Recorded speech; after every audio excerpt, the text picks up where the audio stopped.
guys want to kick this off? Do we need more people able to stream in here, or did you figure it out? We got Austin doing it. Yeah.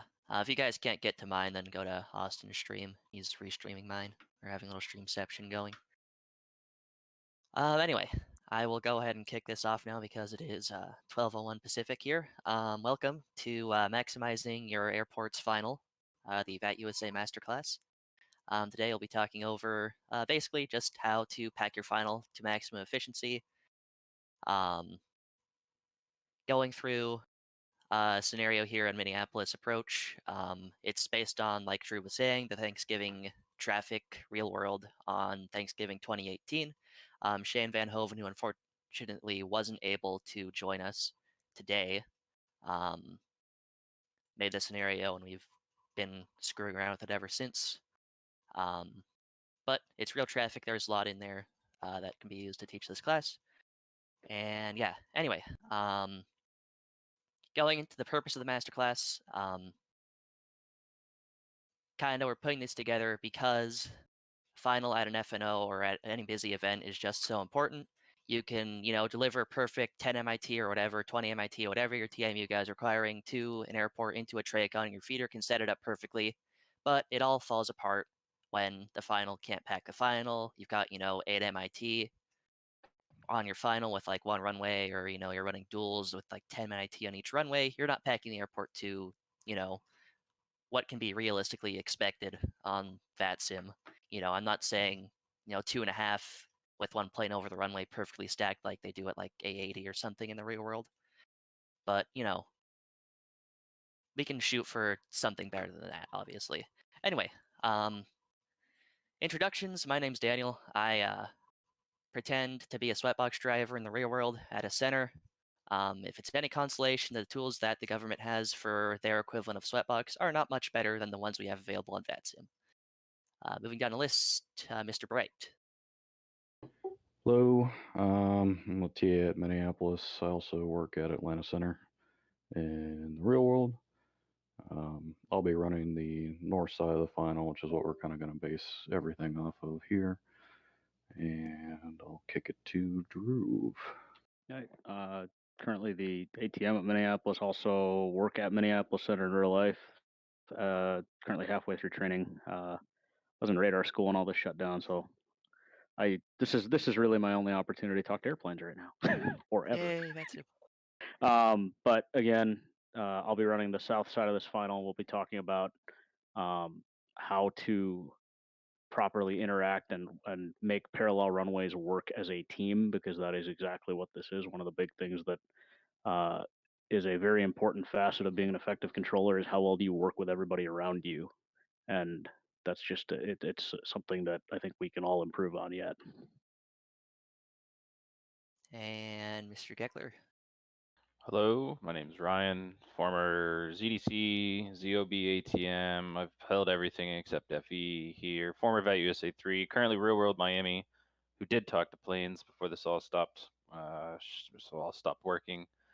I'm here basically just to provide some other extra insight. It's just an extra body here to say some things and have my opinion on how this stuff works. I think we got one person left. Who's left? Brad. Tice, Brad. yeah.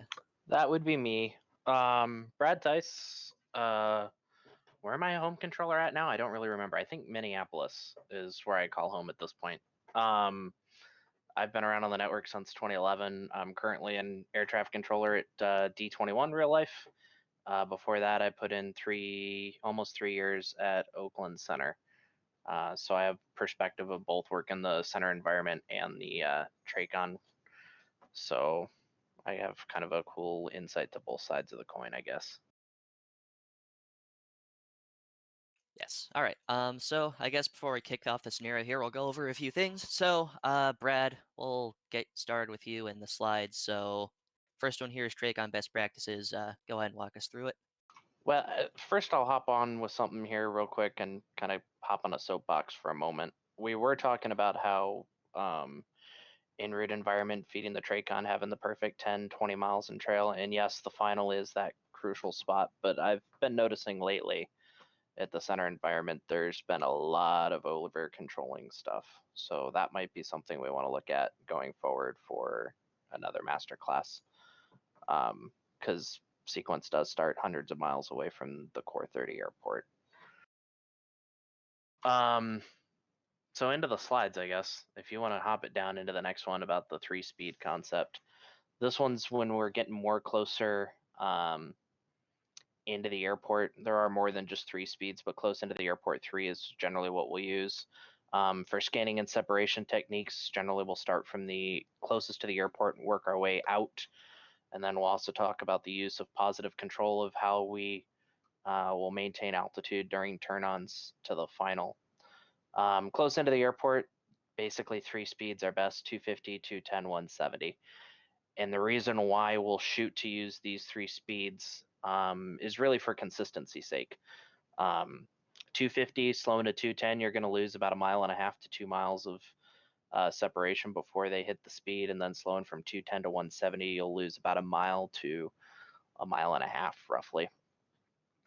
For scanning, which is on the next slide, again, we're working from the inside of the airport out, primarily looking for overtakes, where aircraft are, trying to figure out lead-in times for turns from the downwind to final, etc.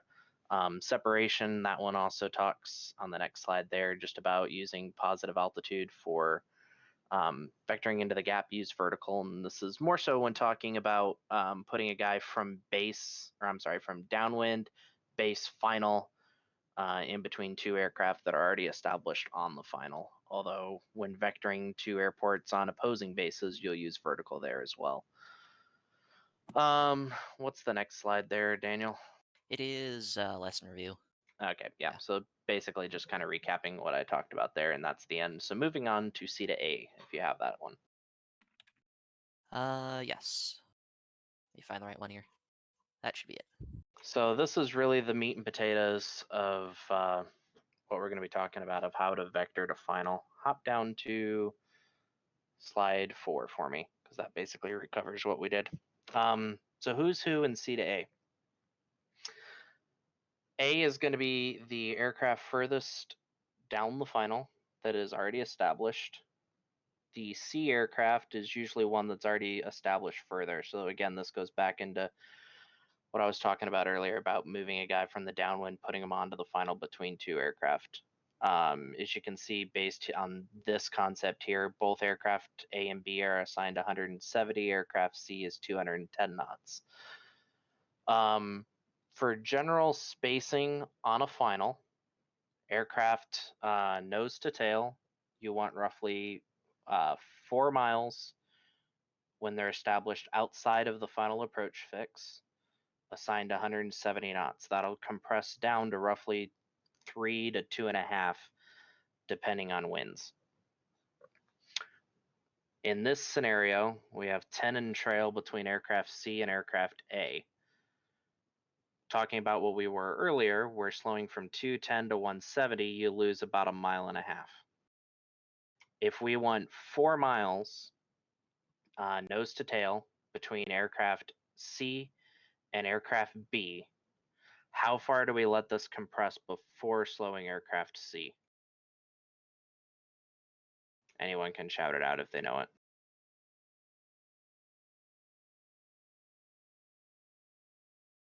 Answer would be 9.5. So at 9.5 miles, basically where he's at now, we'd slow aircraft C from 210 to 170. And this is in order to compress down to 8 total between C to A. And aircraft B, we're going to put in the middle at 4. So there is now 4 between A and B, and 4 from B and C. Go to the next one there for me. You're actually down 2. Separation. Yeah. Again, vectoring into the gap, use vertical. So aircraft C in that, aircraft B in that previous slide, you would join either 1,000 feet below or 1,000 feet above the aircraft already established on the final there. The next one, Daniel. There. This one is a little less important. This is talking about, go to the next slide, it'll kind of explain this. Talking about lead-in headings of establishing yourself on a downwind. The nice part is at most of your large airports, this is already going to be done by the arrival. It's going to be important when you start working at your major airport and start becoming familiar with finals. You're going to want to learn how far the downwind that the arrival has them on, how far that is from the final, because that's going to determine at what point you're going to turn your downwind to a base heading.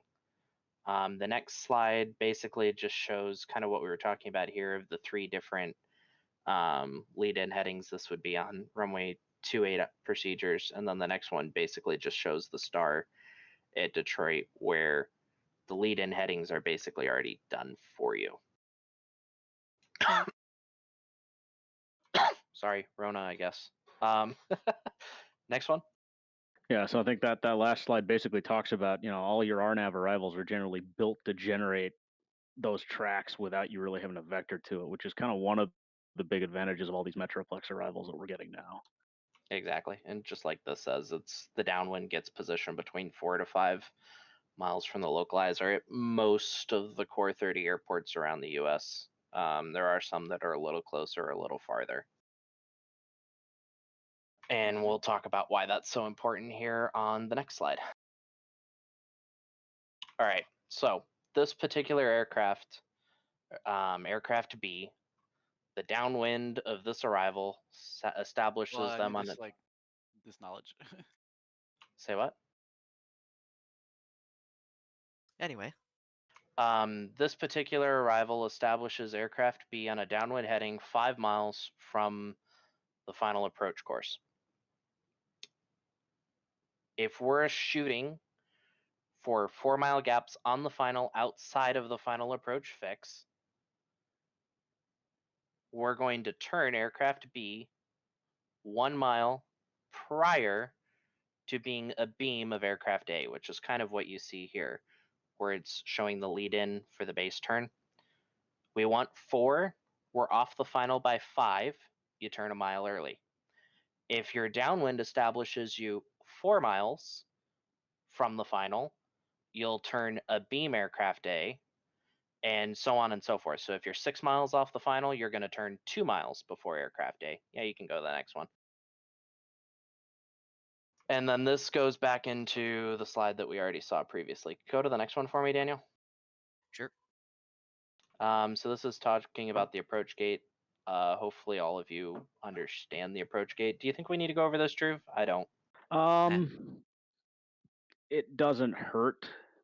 I think, Okay. to basically, I mean, we all, by this point, one of the things that we teach as S3s is mile outside the approach gate, or mile outside the approach, or final approach fix is your approach gate. That's effectively the closest you're ever going to intercept, and that there are very specific conditions when you can do that. And if anybody wants to shout out the answer, what are we typically looking at to intercept final? And under normal circumstances, what's the minimum we can intercept final at outside the final approach fix? Oh, that's right. Everybody's muted. My bad. Yeah. Brad. 3. Right. So 2 miles outside the approach gate. So 3 miles outside the final approach fix, which in a lot of cases at your big core 30 airports, you're also generally using the fact that 3 miles steps you down 1,000 feet. So there's usually a step down fix about 3 miles outside the final approach fix that you can aim at as an intercept point. So it usually makes a good point of reference. And to kind of parallel on this too, visuals versus instrument approaches, you want to control during busy traffic in visual conditions. You don't necessarily need to be running the ILS to make sure that everyone's doing what they need to do, but you want to control the situation similar to as if you were running an ILS. So you don't want to just turn them base and then, yeah, we got the airport in sight, cleared visual approach. Give them a heading, fly heading, whatever, until established on the final cleared visual approach. I'll just use mine, runway 22 right. Hey, Daniel, can you tab out to a 7110 and pull up chapter 7, section 4 real quick? Chapter 7, section websites inspect element, section 4. Yeah. Because I think Brad brings to it's not just a good idea, it is actually technically in the book now, especially for all these big airports where we're running parallel runway 7-4-4. 7-4. Oh, I was in 7-6. Here we are. So if you want to zoom in to, I think it's, yeah, when conducting visual approaches to multiple runways, there's that. So it kind of Looking falls into a for few different categories. So less than 2,500 feet, you're effectively treating him as one runway. He has to see the guy for the parallel in sight and be instructed to maintain visual separation prior to giving him approach clearance. Most of us #4. fall into the greater than 2,500 feet category. And then it's either less than 4,300 feet. So, like, for example, at Minneapolis, we have to fall into this where, it says parallel runway separated by at least 2,500 but less than 4,300 feet. Approved separation is provided until you're established on a heading or in a direct course or cleared to an RNAV instrument procedure that will intercept the extended center line at an angle not greater than 30 degrees. So, to Brad's point, you're still very much controlling their intercept prior to clearing them for the approach. So it's almost a hybrid of vectoring them to an instrument approach and then clearing them for a visual. And then if you look down in the note, it shows exactly why we're doing what we're doing, to prevent the intercept angle and to reduce the potential of overshoots.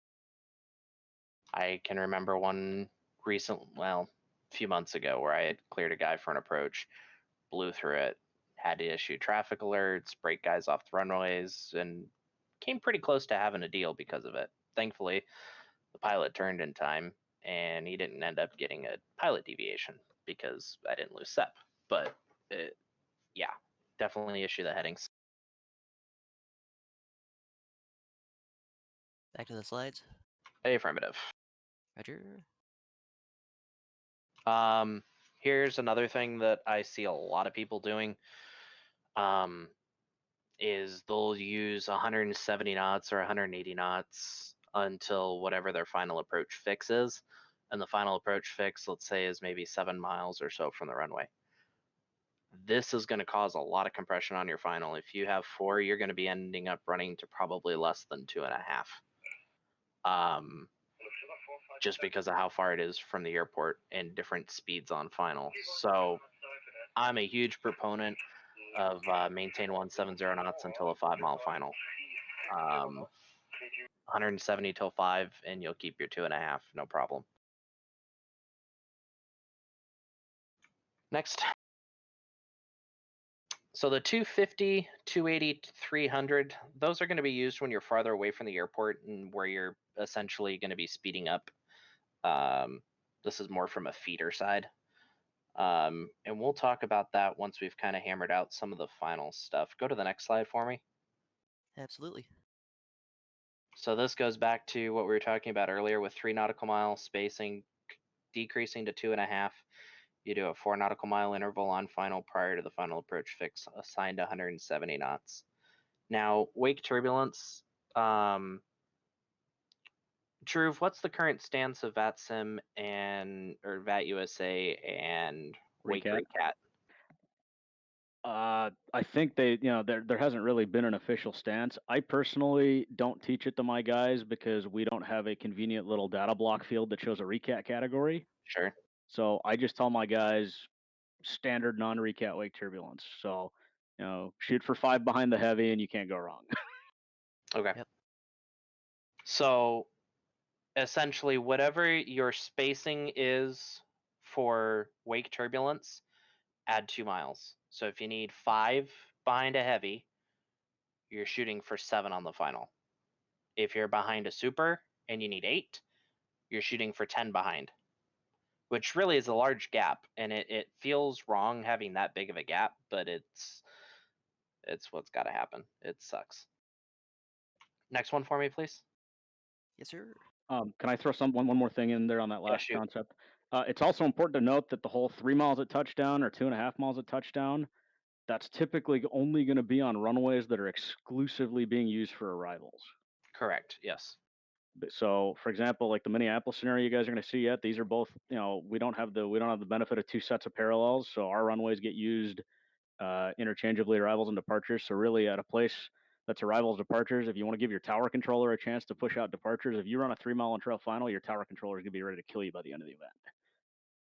Actually, he probably will have killed you by the end of the event. He'll have, yeah. So What you'll see during the scenario that we run is more of a 6 compressing to 5 at touchdown or a 7 compressing to 6 at touchdown, in order to gap for departures.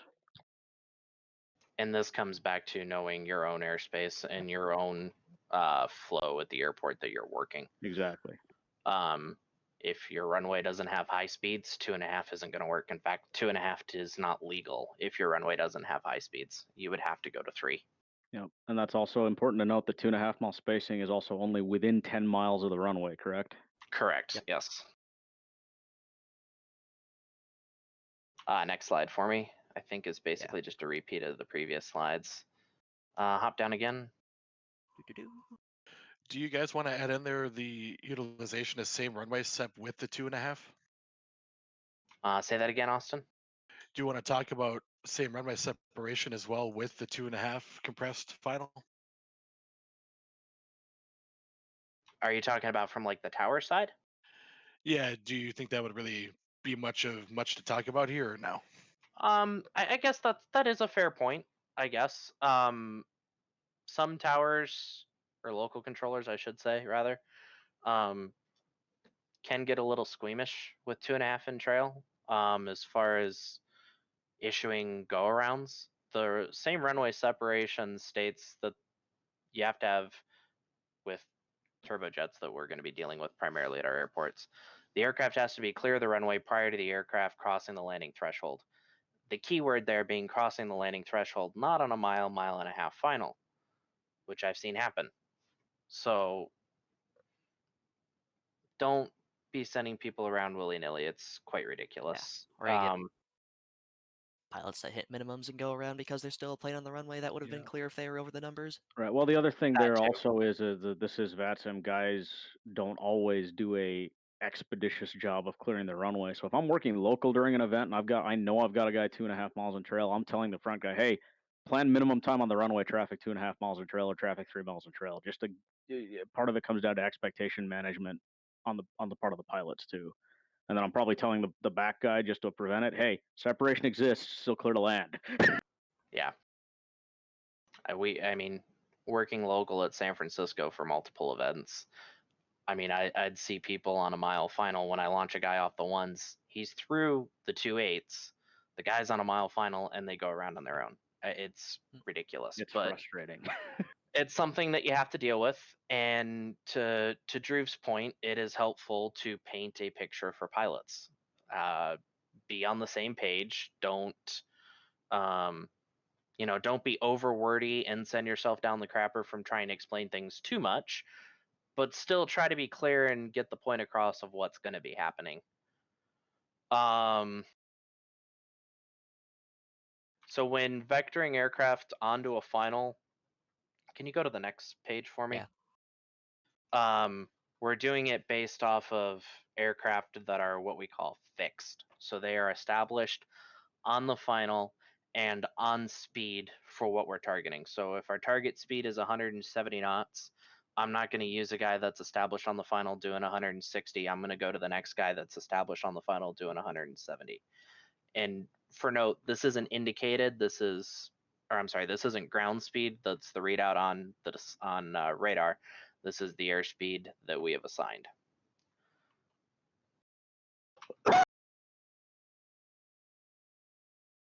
Excuse me. Next. Yes, please.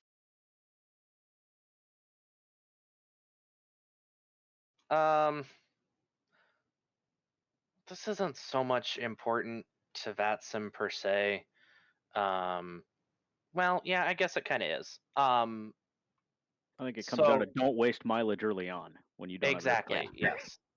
That is the complete concept of this, and the thought process behind the initial, middle, and end is in the initial part of the rush, we're keeping aircraft fast. We're not slowing back down to the 210, whatever, way away from the airport. Maybe we're deleting speeds on the arrival, telling them, hey, maintain 250 knots. We're trying to get them to the airport and on the ground as fast as we possibly can. So we're not doing all of these set 210 on the downwind, 170 on the final. You can kind of get away from some of that and get the airplanes there as fast as possible. The middle phase is when you're going to start pulling things back. The traffic's increased. Now we're going to start going back to basically the set procedures that we have for that airport of doing the 210 on the downwind, slowing to 170, turning final. And then the end of the rush is like the initial, you're coming out of that and you can start speeding things back up. Next slide for me. And it's Yeah. important to note there that you might not be assigning speeds. It may be, if you don't want him necessarily slowing down as you're starting to build up, the number one or number two airplane, the first couple in the lead of the pack may be told instead of 210, you might say 210 or greater, and then you give them the approach clearance, and instead of 170 to 5 miles with the final approach fix, it might be maintained 170 or greater, just so that you're putting a floor on it, but you're also giving the pilot the opportunity to slow. Yeah, and one thing that I've noticed just flying on the network on a day-to-day thing, not during events, is that people still like to run people out to like the 5 or 6,000 foot fixes because, at any airport with like duals or triples, just because, that's what the SOP says to do. And if you've got nobody else in the final box, there's no point in running people out 20 miles. Absolutely. Yeah, I mean, visual approaches and conventional wisdom is aim for anywhere between an 8 to 10 mile final on visuals and anywhere between a 12 to 15 mile final on instrument approaches if there's no other traffic. Brad, you can correct me if that's incorrect. Yeah, for the most part, and that would be in like less traffic situations. Right. More traffic. I mean, like trips here at Metro, you got to run out to about a 20, 25 mile final minimum. Right, but that's because there's altitude constraints involved with Exactly. Yeah. But yeah, very good point, Daniel. If there's no traffic, dump them. If a guy says he has the airport in sight and there's no traffic, clear him for the visual and see what happens. I mean, seriously, like it's not rocket science. Yeah. Especially in these days with the corona and whatnot going on. Being at work, the Delta, Southwest, Spirit, I mean, I've seen them tighten it up on like 3 and 5 mile left bases. It's been awesome. Yep. It's great. The other thing to note then though is dump them, but other kind of common errors we see a lot is dump them, but keep them in your Bravo, please. Yes. Yeah, that too. And we'll kind of go over that concept as it applies to Minneapolis, probably at some point during the scenario. Just setting up separation. Anyway, wind. This one is very hard to teach from a PowerPoint. It Yeah. takes practice and actually doing it, which doesn't really help you so much, but essentially run some airplanes, see what compression is doing. If 4 is getting you only 2 in trail, then bump it back out to 4.5, 5. And then you basically have your spacing now. And it's all about trial and error. Okay, this one compressed a little too far. Halfway through your event, you start realizing that you have 3.5 miles at touchdown, then start closing it back up. Drew, would it be best to show like techniques of where on the final to turn aircraft from base to final based off of your scenario that you're going to be running? Yeah, we can do Yeah. that. I mean, we can kind of teach a couple of the techniques. Obviously, the 1/10 of the indicated ground speed, or as I'm getting more and more fond of, the 30-second PTL. 30-second PTL is so good. Yeah. Another thing, just speaking of wind, is it also can affect what altitudes you should be turning on at. So at Minneapolis, for example, for our deep freeze event back in January, question mark. It's been long. Yes. We ended up flipping around our low and high side. Traditionally at Minneapolis, the south side, 1-2 right, 3-0 left is the high side. So we turn on at 5 usually. And then the north runway, 1-2 left, 3-0 right, is the 4,000 foot runway. But for example, if the wind is heavy out of the north and you're feeling it, just in the final box, what you can do is you can flip it around. So the south side becomes the low side, and that gives planes coming off the downwind turning base extra time to dive down to 4 to get below guys joining the final at 5, instead of having to scramble to get people down to 4 on the north side with the wind at their backs. Basically, giving them just extra time to get to that altitude.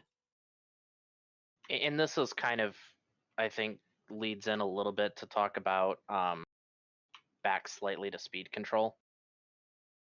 And that is when you're in situations like that, you do not want to be turning from downwind to base above 210 knots. You will blow through that final faster than you'll believe, and you're going to be running up the butt of the guy you already have on final. from downwind to base should not be any faster than 210 knots. Ideally, you're more like already slowing to 170, although not all necessarily required. And there's a lot of polarizing opinions on this. Minneapolis, for one, loves them some 190 as an in-between speed. Yes, I love it. I'm same here at Detroit. 190 is used a ton. It's a very versatile speed because it's still fast enough that you can use it to close a gap, but it's slow enough that you have some control over the turns. Whether or not it gets used a lot, I mean, like for example, you talk to the guys at Chicago, they're a 3-speed airport, 250, 210, 180. They will not deviate from that. 170, I think, isn't it? Yeah, 180 or 170. I think they've Yeah. kind of, I think conventionally, I think they've gone to more of a 170. But O'Hare also likes to run a 2-mile and trail final with we got a waiver for that. You guys I'm- should show the M98 guy to speed control. Yeah, where I is mean, that? Yeah, Daniel, yeah, you got grab that? that. You You got got a that? link because I might have it saved in my hard drive, but I've also I'd got have it. to go through like Let me thousands find of it. pictures of trains to find it. To Actually, I could the probably grab it Drew's from the old point TeamSpeak. though, somewhere like A80 is kind of more of like a 4-speed, 250, 230, 210, 180. Let's see here. But yeah, it's the 170 is not necessarily a hard and fast rule. Just know that the faster you are on final to either 5 miles or to the final approach fix, depending on what's out there. Yeah, no kidding. That is from an actual debrief at Minneapolis Tracon. Yep, exactly. Where'd you put it? It's It's just on up the stream at the moment. Oh, So there we go. and that literally goes back to everything Brad's been talking about. 210, you're still getting the sequence in place. It's starting to come together. 190, you need to start slowing down. You're closing it up. 170, we're locked in, like you said. And then if you need slower than that because you turned a guy a little early, you turned a guy a little late, things like that, it is doable. You know, the section in the 7110 and 5-7 does say lower may be assigned if operationally advantageous. If I'm going to have a deal if I don't slow a guy to 160, you're damn right it's operationally advantageous for me to slow him to 160. I'll throw something out here too. I'm kind of more of the opinion that the 160 is similar to like a 190. But below 160 is definitely the oh crap moment. Right. If you're having to do, and this is just my opinion, if you're having to slow somebody to their final approach speed or reduce to your slowest practical speed, and you're, let's say 4, 5, 6, well maybe not 4, but if you're 5 miles or more from the final approach fix, you should basically just go, I've screwed this. Yep. That Spin. aircraft is coming off the final, and you're going to assign 190 to the guy behind him and try to close up your spacing with the guy behind him. There's a certain point where you need to cut your losses, because when you start slowing that final to more than 160, the entire final will go to hell in a handbasket. Exactly. It's a domino effect.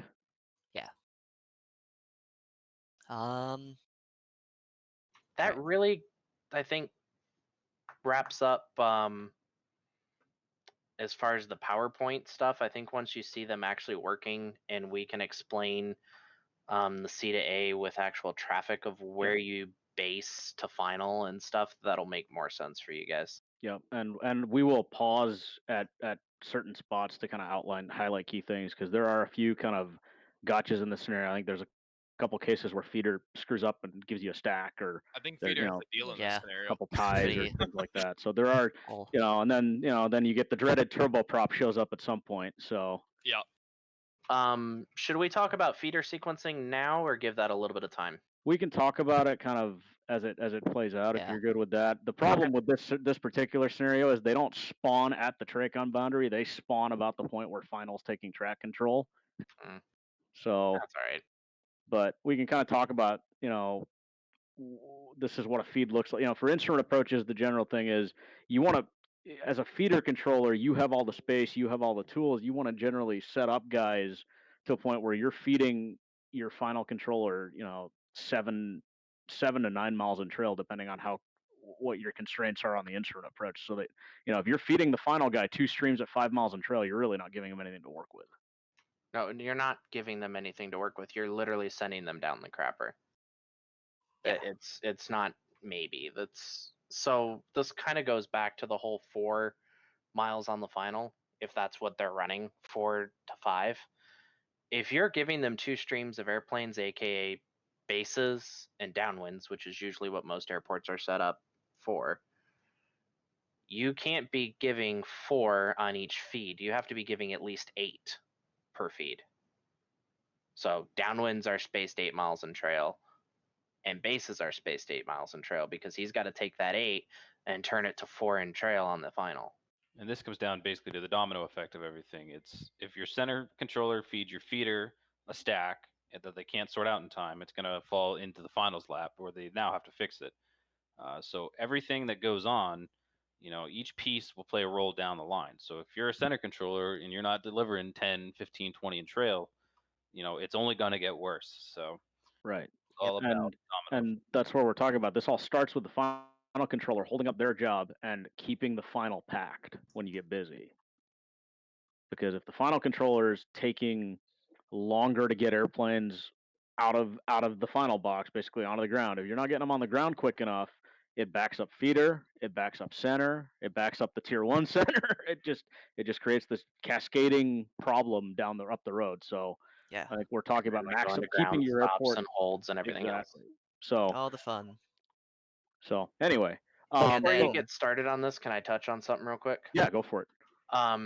This comes down to, again, knowing your facility. If you look on the final here at Minneapolis, they have hashes and spaces on the final.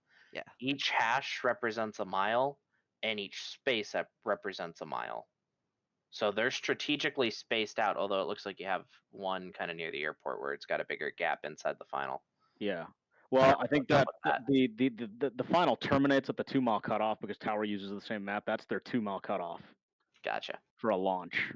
I Yeah. gotcha. But outside of that, because you can see where the final approach fix is, you're going to be joining outside of that. So outside of that, hashes are a mile, spaces are a mile. And this is how we can judge how far an aircraft is down the final in order to turn base to final or downwind to base. And then we'll also show some techniques of how you can use J-balls, although that can get Yeah. messy I was quick. planning on going through some of the Yep. V-Stars tools. Yeah, Daniel, can you brighten up the map and the rings? Oh yeah, sorry. Do you guys, if anybody needs the font size bumped up too, then Yeah, I that's can do probably a that good as idea. well. The other thing that's very invaluable that I don't see being used enough is your range rings aren't just there to look pretty; they're a tool. Mm-hmm. If I know that if I've got about an airplane every range ring, that's a 5 mile and trail final that'll compress to about 4. So really, I'm shooting for about, I'm shooting for a little more than a range ring between airplanes. If I want 5 at touchdown. All right, so I guess we'll move into the airspace. So this is Minneapolis approach M98, the Great Minneapolis Dracon. A few things to go over before we actually start writing the scenario. This is Minneapolis Airport right here in the middle of the range rings.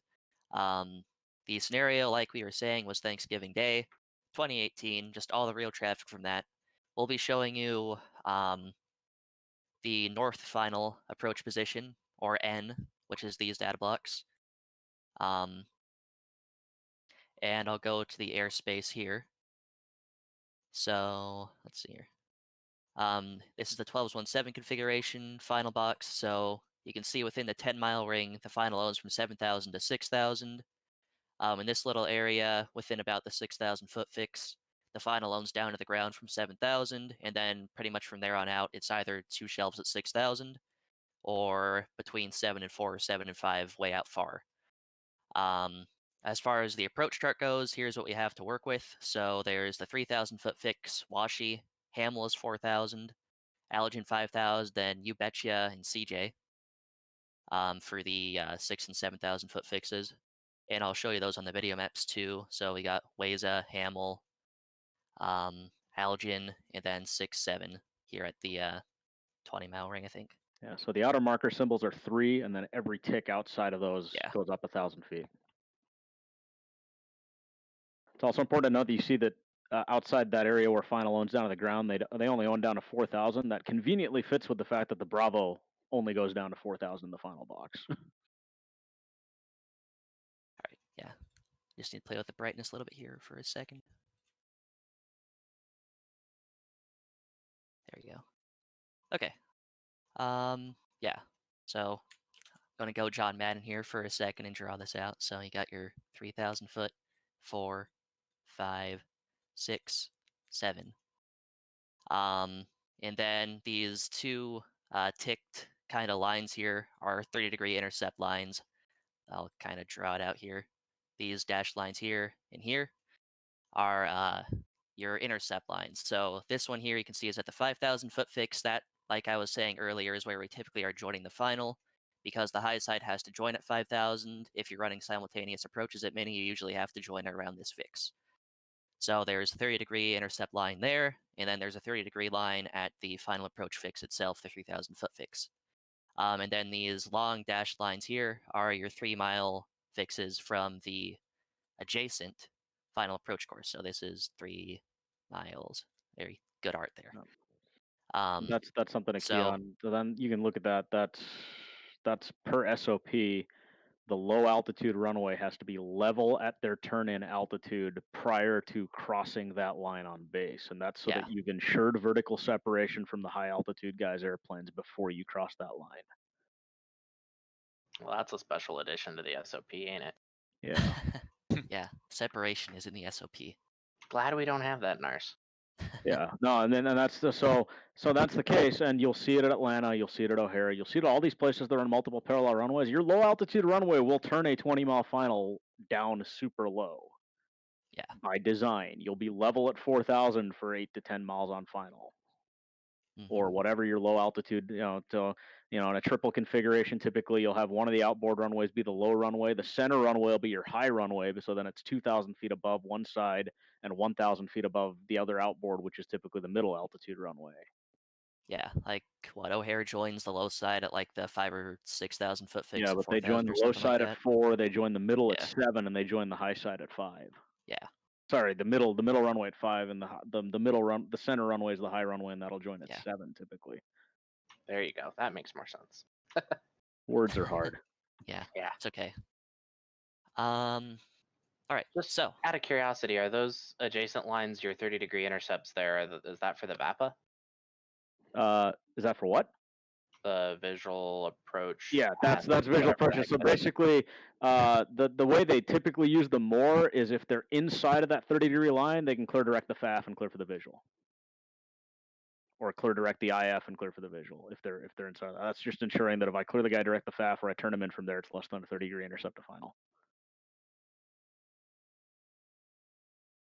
all right. That makes sense. Yeah. So anyway, moving into the scenario as I was saying, it's the 12-1-7 configuration, arriving 1-2 left, 1-2 right, departing 1-2 left, 1-2 right, and 1-7. It's IMC, and yeah, basically you're stuck to using ILS approaches, and yeah.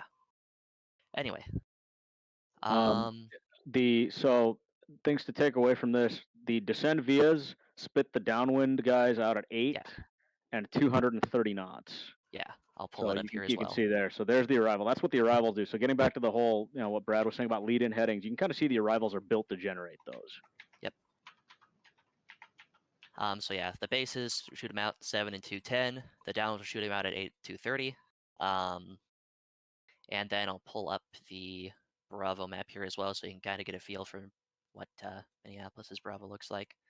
Actually, I should probably not get rid of that. So you can see out to about the very end of the final box. Actually, let me shut down the range rings for just a sec here.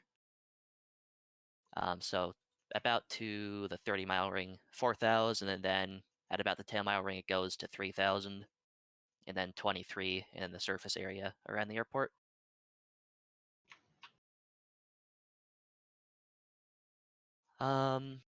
Yeah, so anyway, we'll, I guess get this started. If Lance, Gecko, Bright, you guys all good?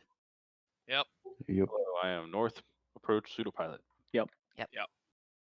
All right. So for the purpose of the scenario, we'll start with he's got a delta level at 6,000. Final would have already given that descent, so you can assume that first delta with 12 left is already on his frequency. So the first airplane to call him will likely be Skywest 7414, still descending via the arrival, and then I've got my guys on the south side. We ready to run? All right. Yep, whenever you're ready, count it down. 3, 2, 1, begin. Approach Sky 7414, 9,300, descending via the arrival. Sky 7414, Minneapolis approach, descend and maintain 6,000. 6,000 Sky 7414. Delta 793, descend and maintain 4,000. 4,000 Delta 793.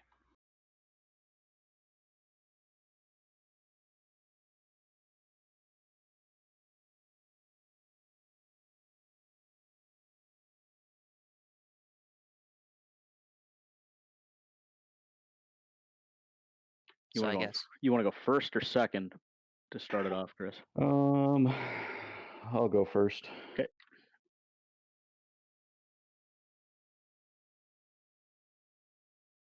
also we'll be getting into the concept of talking to your other final controller here, which is a key part of a key part of working any split final or dependent final or whatever. Keyword there is being dependent finals. Right. Yeah. So case in point, my asking him if he wants to go first because I have to stagger off his airplane to begin to set this up. So by me asking him if he wants to go first or second, that's directly controlling at what point I'm going to slow my first delta. So Minneapolis, because the runways are dependent, I think it's they're 3,000 feet apart between center lines, and I think so that's 25 to 36 is the rule, right? It's Yeah. a mile stagger.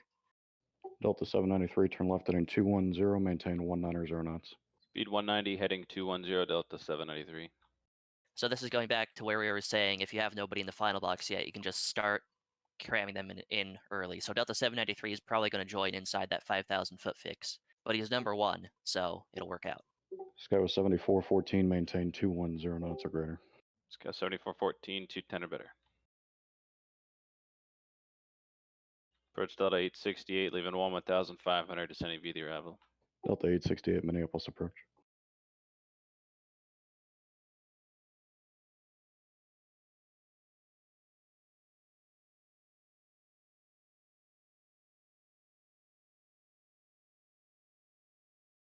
Pretty sure you guys would be a mile and a half, not a mile.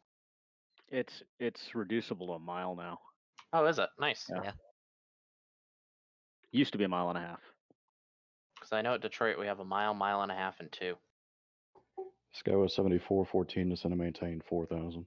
4,000 Sky 7414.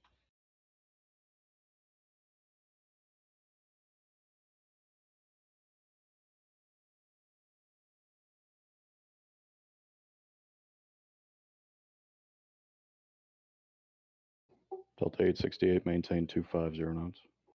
Speed 250 Delta 868.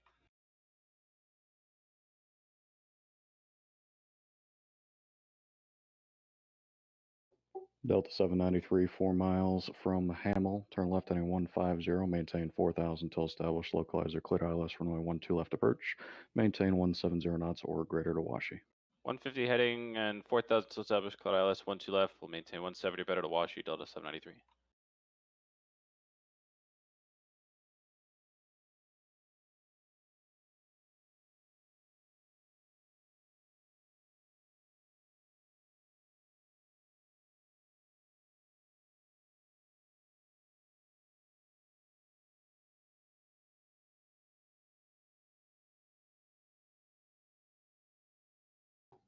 Delta 868, descend and maintain 6,000.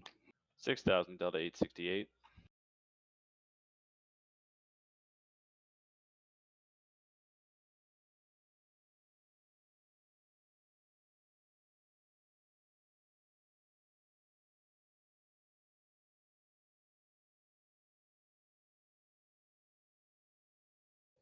Skywest 7414, turn left heading 210, maintain 190 knots.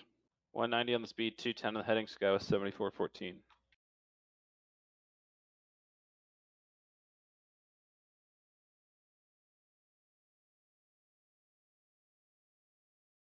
Delta 793, contact tower 123.9 or 5. 2395 Delta 793. See you.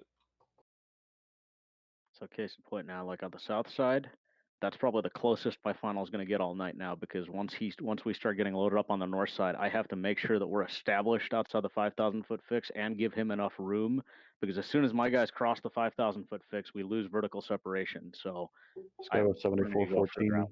Sky with 7414, maintain 17 knots. Speed 170, Sky 7414. At this point, he's going to turn Sky with 7414 based off of how far Delta 1672 will be down the final. Right, and in order and in a way to help him out, I'm still at 190 knots there. Hey, Daniel, J-Ball Seven. 3, Delta 1672. J-Ball 3.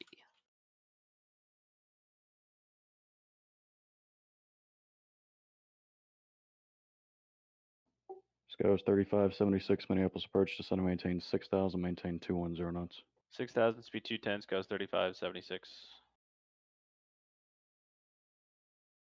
Hello, approach Delta 551, 9200, descending via the Aravo. Sky was 7414 is 3 miles from Algin, turn left heading 150, maintain 4000 till established localizer clear house, 12 left approach, maintain 170 knots to Washi. Heading 150, 4000 to establish cut ILS, 12 left, and we'll maintain 170 to watch. Sky 7414. Delta 551, Minneapolis approach, roger, descend and maintain 6000. Delta Host 551 down to 6000. Delta 868, descend and maintain 4000. Delta 868, 4000. There was something key that he did there. He didn't answer Delta 551. He went straight to SkyWest to turn him on. That's key. Frequency management. Know who to talk to, when to talk to him. Delta 551, turn right heading 200 and maintain 210 knots. Speed of 210, heading 200, Delta 551. Hey, Bright. Yeah. What's your sequence? My sequence, Delta 868, Delta 551, Sky was 37 or 3576. And that's an important thing to remember is if at any point somebody asks you that question and you do not have an answer, then you have done something horribly wrong. Delta Or something has 551, gone. descend and maintain 5000. Delta 551 down to 5000.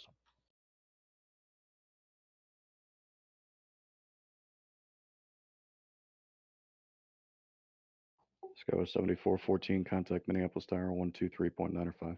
123.95, Sky 7414. Good day. Delta 551, maintain 190 knots. Delta 551, slowing to 190. Delta 868, maintain 210 knots. Speed 210, Delta 868.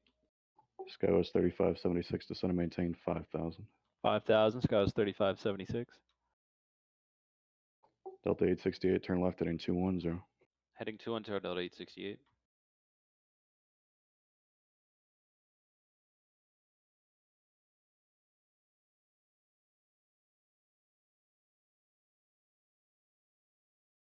Delta 551, flighting 210. Heading 210, Delta 551.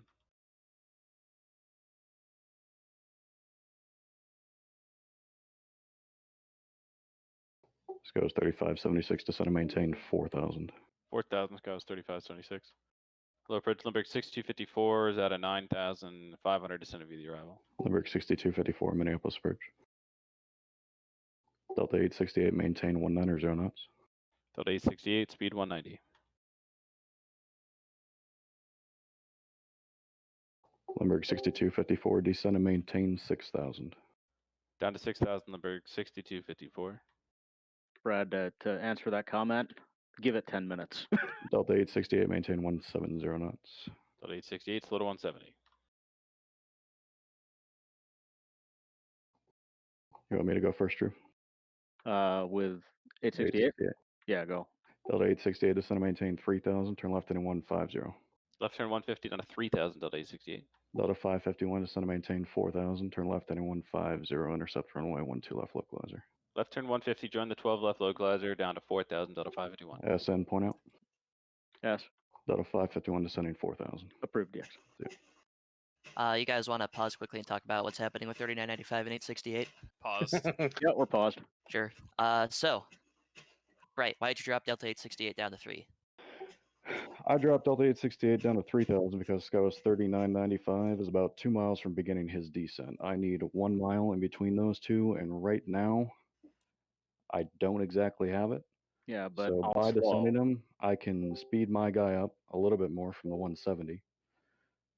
Drew can slow his down to 160 or 170, and that'll gain our mile by the time. By the time we lose vertical. Yeah, by the time SkyWest descends to 4,000, leaving 3,900, and then ideally it'll work out. The key there, though, is that Skywest 3995 will have to be issued a heading to join and an altitude to maintain not cleared. Right. Because if he's cleared, it doesn't matter whether there's 2,000 feet or not, or 1,000. Right. All right, all good. So, it may be one of those where he gets stepped down and cleared at 4,000 once I know that we have it. But yeah, that's the key thing there is we're taking the step to stay out in front and ensure vertical separation. Where's the 3,000 foot shelf for the Bravo? Because ideally, I think Delta 868 would have been like step down to 3 and turn sooner because SkyWest was already getting pushed out, and you Right. could go 3 behind SkyWest 4493. Yeah. Yeah. It's at about that 10 it's mile about ring. it's just outside the 10-mile ring. Yeah. So. Yeah. Anyway, good. And Gonna then go again. the other thing that he pointed out is that he was going to break the 3-mile buffer with Delta 551. So technically, he's just whether or not it's the explicit definition of a point out there. He's just telling me, hey, watch this guy. I'm not going to be below your traffic. Right. Which was which is key thing. So again, talk to your other final controller if there's two of you. Yeah. Don't be muted and unreachable. It's the worst thing you can do. Yeah, mute. Yeah. That drives me nuts. Also, keep it in mind that you might not be all that busy working an event, but another guy in your channel is. So keep chit chat to a minimum. If you want to go chit chat with somebody, go to a different channel. Yeah. That irks me Or to no end during an event. yeah. Yep. Or if people aren't respecting that, then you, as the busy controller, go to a different channel and you're reachable and unmuted. Yep. And somebody needs to find you. I mean, that's something I would encourage, honestly, management at facilities, though, is when you see something going on, if someone's busy and people are in that room just chatting it up, move them out. Yep. So Chris, Yeah. looking at this with where we got Delta 868, if you need to cut your losses right now, what's our plan? If I need to cut my losses, Delta 868 is going to left turn to 360, and he's going to stay at 3,000. I'm going to speed up. Well, I'm going to keep Delta 551 moving in, put the Delta 868 behind my SkyWest 3576, and then Limburg will follow Delta 868. Right. The consideration there being is you've already got a 12-mile gap between SkyWest and Lindbergh, so if we have to pull them off the final, it's not the end of the world. Yeah. And that's what I was going to too when I was asking Bright what his sequence was, is you should have some plan. It might not necessarily be the right plan, but the important thing is having a plan and executing it. If you're just kind of throwing planes at the localizer and hoping it sticks, then something has gone horribly wrong. Something to keep in mind with that, too, is also just like what Bright had, and that's plan B. If this doesn't work, where am I putting Delta? Yeah, because don't ever be afraid to take an approach clearance away. Yeah. You can just cut your losses, pull the guy out, and try again. It's not the greatest thing in the world, but it's a lot better than, a deal. Or like somebody run behind him, up his butt, 1.5 miles at the runway or something like that. Right, because at some point your tower controller is going to go, yeah, F that, send him around, and then you're talking to him again anyway. Yep. And then at that point, he's not in a spot that you planned for him, where if you broke him off now, you already have that gap. When he gets to the airport, who knows what the gaps are going to be coming down the feeder corridor. He's in I don't know. Do control. we want to demo that? Sure. Let's go for it. All right, you guys ready Are you done, pause? to hit play? Let's count it 3, down. 2, 1, let's go. Delta 868, turn left heading 360, vector for resequence. Left turn 360, Delta 868. Delta 551 is 4 miles from you betcha. Maintain 4,000 till established localizer cleared ILS. Runway 12 left approach. Maintain 170 knots or greater to Washi. 170 better to watch you, 4,000 till stops, clear ILS 12 left, Delta 551.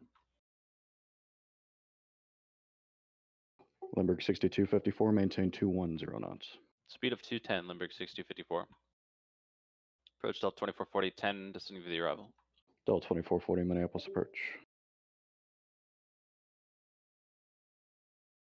It's VATSIM. Mistakes are going to happen. It's a matter of how quickly can we recover from them. Delta 868, increase speed, maintain 200 knots. I pick it back up to 200 knots, Delta 868. Sky was 37, Christian Sky was 3576, turn left heading 190. Left turn heading 190, Sky was 3576. 1489 didn't take the turn. I'm gonna wind him back in. Roger. Also, very much a thing on VATSIM. You issue a base turn, guy reads it back, doesn't do it, and then you got to yell at him to make it do it again. They have to think about it before they do it, you know? Yeah, well, this guy's taking forever to think about it. Yeah. Delta 868, turn left heading 310. Left turning 310, Delta 868. Your Approach Sky West is faster. Keep him fast. I'll go behind him. Affirmative. Approach Sky Sky 35. 9000, descend is 7. Sky was 3609, Minneapolis Birch, maintain 210 knots. Speed of 210, Sky was 3609. Sky was 3576, turn left heading 150, intercept runway 12 left localizer. Left turning 150, intercept the 12 left localizer, Sky was 3576. Limerick 6254, descend and maintain 4000. 4000, Limerick 6254.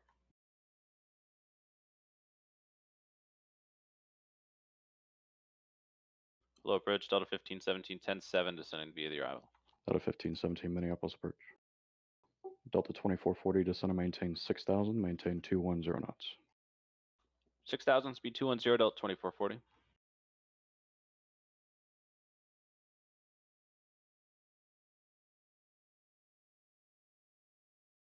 Sky was 3576 is 7 miles from Allergen, maintain 4000 till established localizer, clear ILS, runway 12 left approach, maintain 190 knots or greater till Washi. Okay, 190 better to wash, 4000 till established, clear ILS, 12 left, Sky was 3576. Delta 868, turn left heading 210. Delta 868, left turn 210.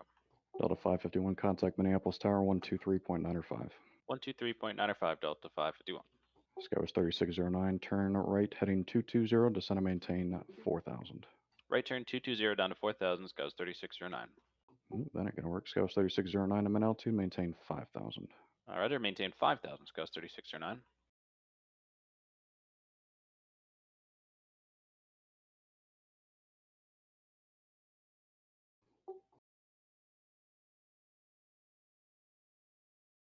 Sky was 3609, maintain 190 knots.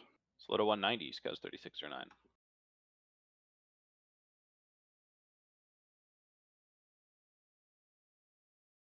Delta 868, turn left heading 150, intercept runway 12 left localizer. Left turn heading 150, intercept 12 left at 868. I approach Sky was 3609. Just verify the heading of 220. Sky was 3609, affirmative, turn right heading 220. 220, Sky was 3609. Delta Fancy. 24, Delta 2440, descend and maintain 4000. 4000, Delta 2440. Delta 868, 3 miles from Ubetcha, maintain 3000 till established localizer, clear ILS, runway 12 left approach, maintain 180 knots to Washi. 180 to Washi, 3000 till established. Cleared ILS 12 left, Delta 868.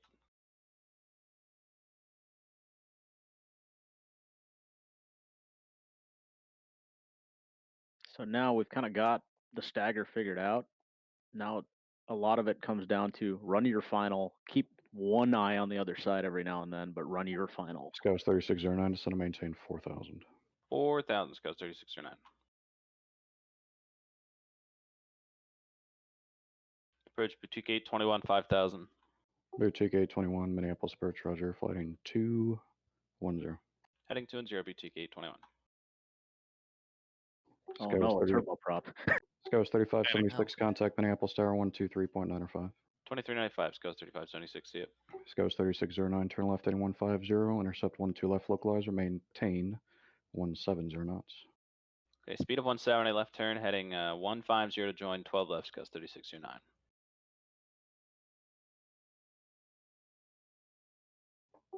Limburg 6254, turn left heading 210, maintain 190 knots.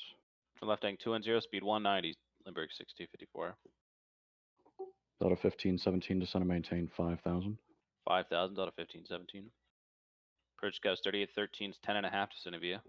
Sky was 3813, Minneapolis Birch.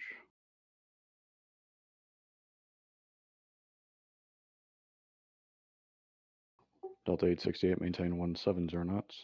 Slow to 170, Delta 868.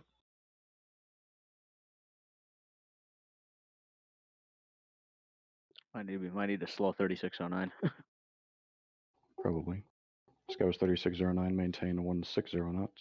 Slow to 160, Scows 3609. Delta 2440, maintain 190 knots. Speed 190, Delta 2440. Delta 1517, maintain 2. Delta 1517, maintain 210 knots. 210, Delta 1570. For the record, Number- that deal is clean. Limburg 6254, turn left in 150, intercept runway 12 left, localizer. Left turn 150 to join 12 left, Limburg 6254. Delta 868, contact Minneapolis Tower 123.905. 123.95, Delta 868. Limburg 6254 is 5 miles from Ubetcha, maintain 4,000 until established localizer clear. ILS runway 12 left approach, maintain 170 knots.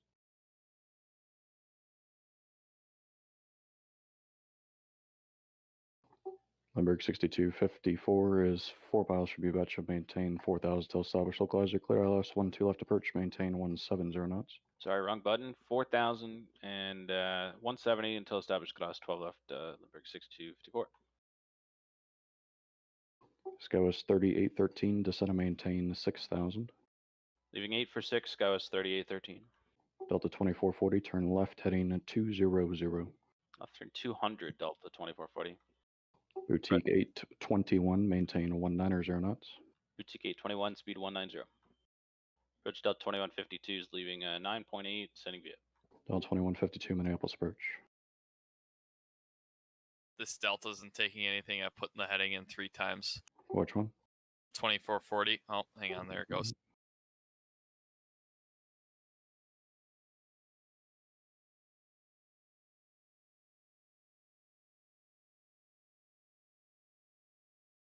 Delta 2440, flying 180. Heading south, Delta 2440.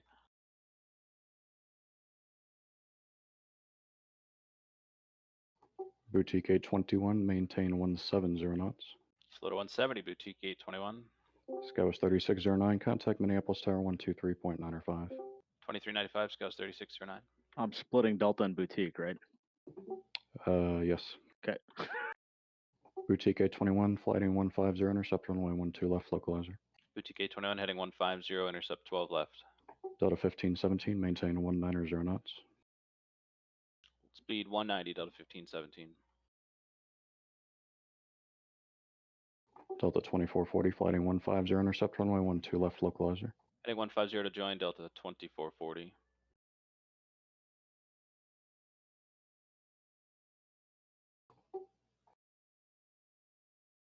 Limburg 6254, contact Minneapolis Tower 123.905.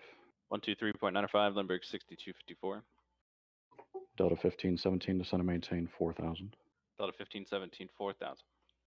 SCOUS 3813, descend and maintain 4,000, maintain 210 knots. 210 knots down to 4000, Scouts 3813.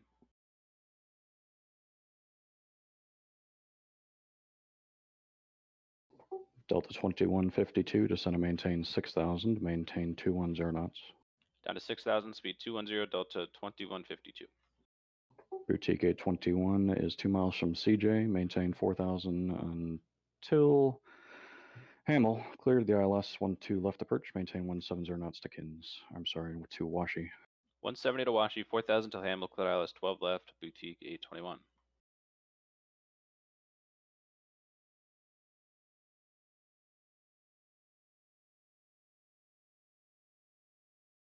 Delta 2440 is 3 miles from Algin. Maintain 4,000 till established localizer cleared ILS 12 left approach. Maintain 190 knots. Speed of 190, 4000 till established, clear ILS 12 left, Delta 2440. Well, missed my gap with the Delta. Delta 1517, turn left heading 210, maintain 19 at cruiser, maintain 170 knots. Slow to 170, left turn heading 210, Delta 1517. Can we pause this for a second? Paused. So let's explain why first, because I think some people might get a little confused of what's clean with Delta 2440, 2921, and Boutique and how that's working. Okay. So Boutique and Delta 2440 are both assigned 170 knots to the final approach fix, which will hold. Boutique is going to go slower, obviously, on the final once passing the final approach fix. So your 3 is going to roll out to even more behind the Delta 2490. And then you guys said it's a mile stagger, and Delta 2921 is splitting the 2. The key here with missing Delta 1517 on the downwind is now the south side can go ahead and take 2, maybe even 3 behind Boutique, and SkyWest will follow in behind.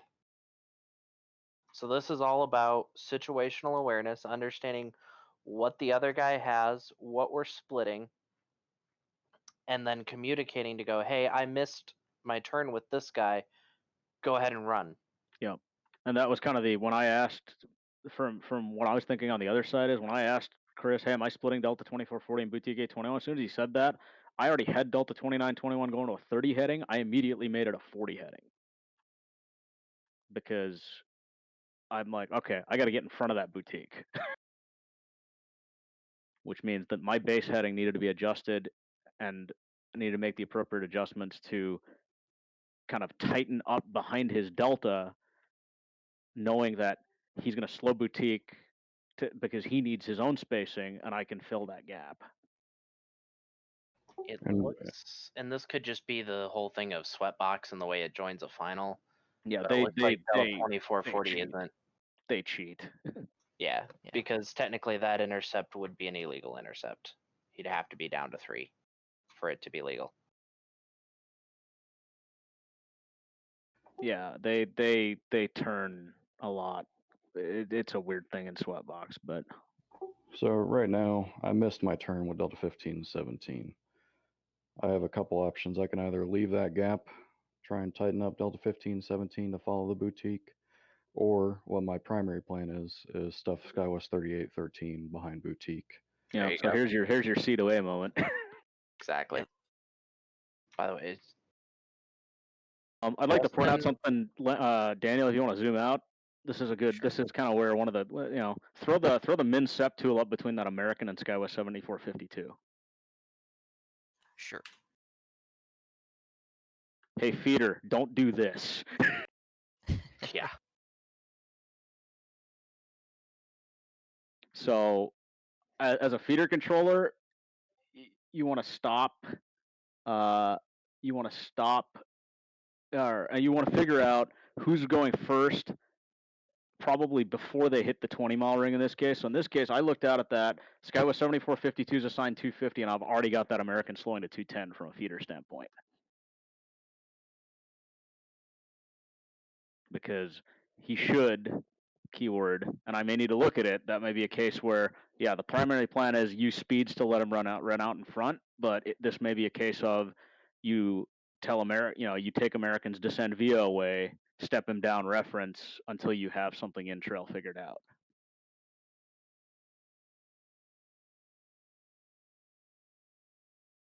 Wow, I can't type. Right, and Daniel makes a good point there that you measure out the time that American already has more miles to run. If you slow him, what is currently about a 4-mile or 5-mile gap turns into a little bit more. Or you slow him too much and then he nails the guy who's behind SkyWest 7452 and you just tied him up instead of True. giving him more space. True. This kind of might be a decent time to talk about the whole feeder spacing since you transitioned over to this. Yep. What's the mile gaps you're trying to shoot for same runway? It's between 7 and 9, really. For same runway? So for same runway, about 7 to 8, combining the two. If we're combining those two streams there. No, not from a feeder perspective. On final, what are we shooting final? for? 6 compressing to 5. Okay, so this goes back to what we were talking about earlier. If you have downwind traffic with, do we have any down or base traffic currently? No. Not at the moment. There's nothing yet. There'll be a few that Nothing pop ever. in. Yeah, some stuff pops in the bay. I don't think anything ever hits the Torgy. Anyway, if the final needs 6 and you're giving them 6 on both streams, it's never going to work. I mean, they're going to go from where they're at now at a 15-ish mile turn on. They're going to be pushed out to the back of the box, which is aka the back of finals, and they're going to be pushed out. And you've seen the events before where all of a sudden you're out in center's airspace because two things have happened. One, final isn't maintaining their 6 in trail on the final that they need, and two, feeder is going, oh, they need 6, so here's 6 from both streams. Right. It doesn't work. You got to do 12 from both streams if we're going based off of that concept. Right. So in that case, if your center's been giving you 10, you know, when you see the final push out past the 20-mile ring, that's your time as a feeder controller to tell the center, hey, make it 15. You know, it's a matter of, you know, I was working at Denver F&O on center, you know, feeding the trach on 15 miles in trail, and I could see the finals out the Yep. back of the box. And I asked feeder, hey, do you need more space? And the literal answer I got was, no, we're good. Finals hosed though. Yeah. So as a feeder controller, if your finals hosed, you're hosed. And then the center's hosed, and then all of the pilots are hosed. Right. So you don't operate in a vacuum. That's the key Yeah. takeaway. You are a team, and as a feeder, you're supposed to be setting up some kind of sequence to your final to follow. So even just based on gate demand, right now there's nobody coming in on the base to 1-2 left, so you can kind of let it rip on the feeder, right? Or on the downwind, right? In this situation, you're talking about with like Scouts 3782? Just yeah, in general, since there's nothing coming in on the Baney or on the base right now, you can, you know, put Yeah, I people, mean, run based people off of closer where on the they're at downwind right now, stuff. you could do 250. But But I mean, sometimes just 210 is ideal just because it gets it into a manageable speed range. yeah, I'm just saying in general, you know, you can pack in the downwinds a little bit more, right? Just Correct. because there Yeah. not demand on the base. And then once, you know, you have people coming on the Bane again, that feeder should be building gaps on the downwind again as that demand rises for the final to hit with the Baney. If that makes sense. Just small behind a large. I assume we're going with 3.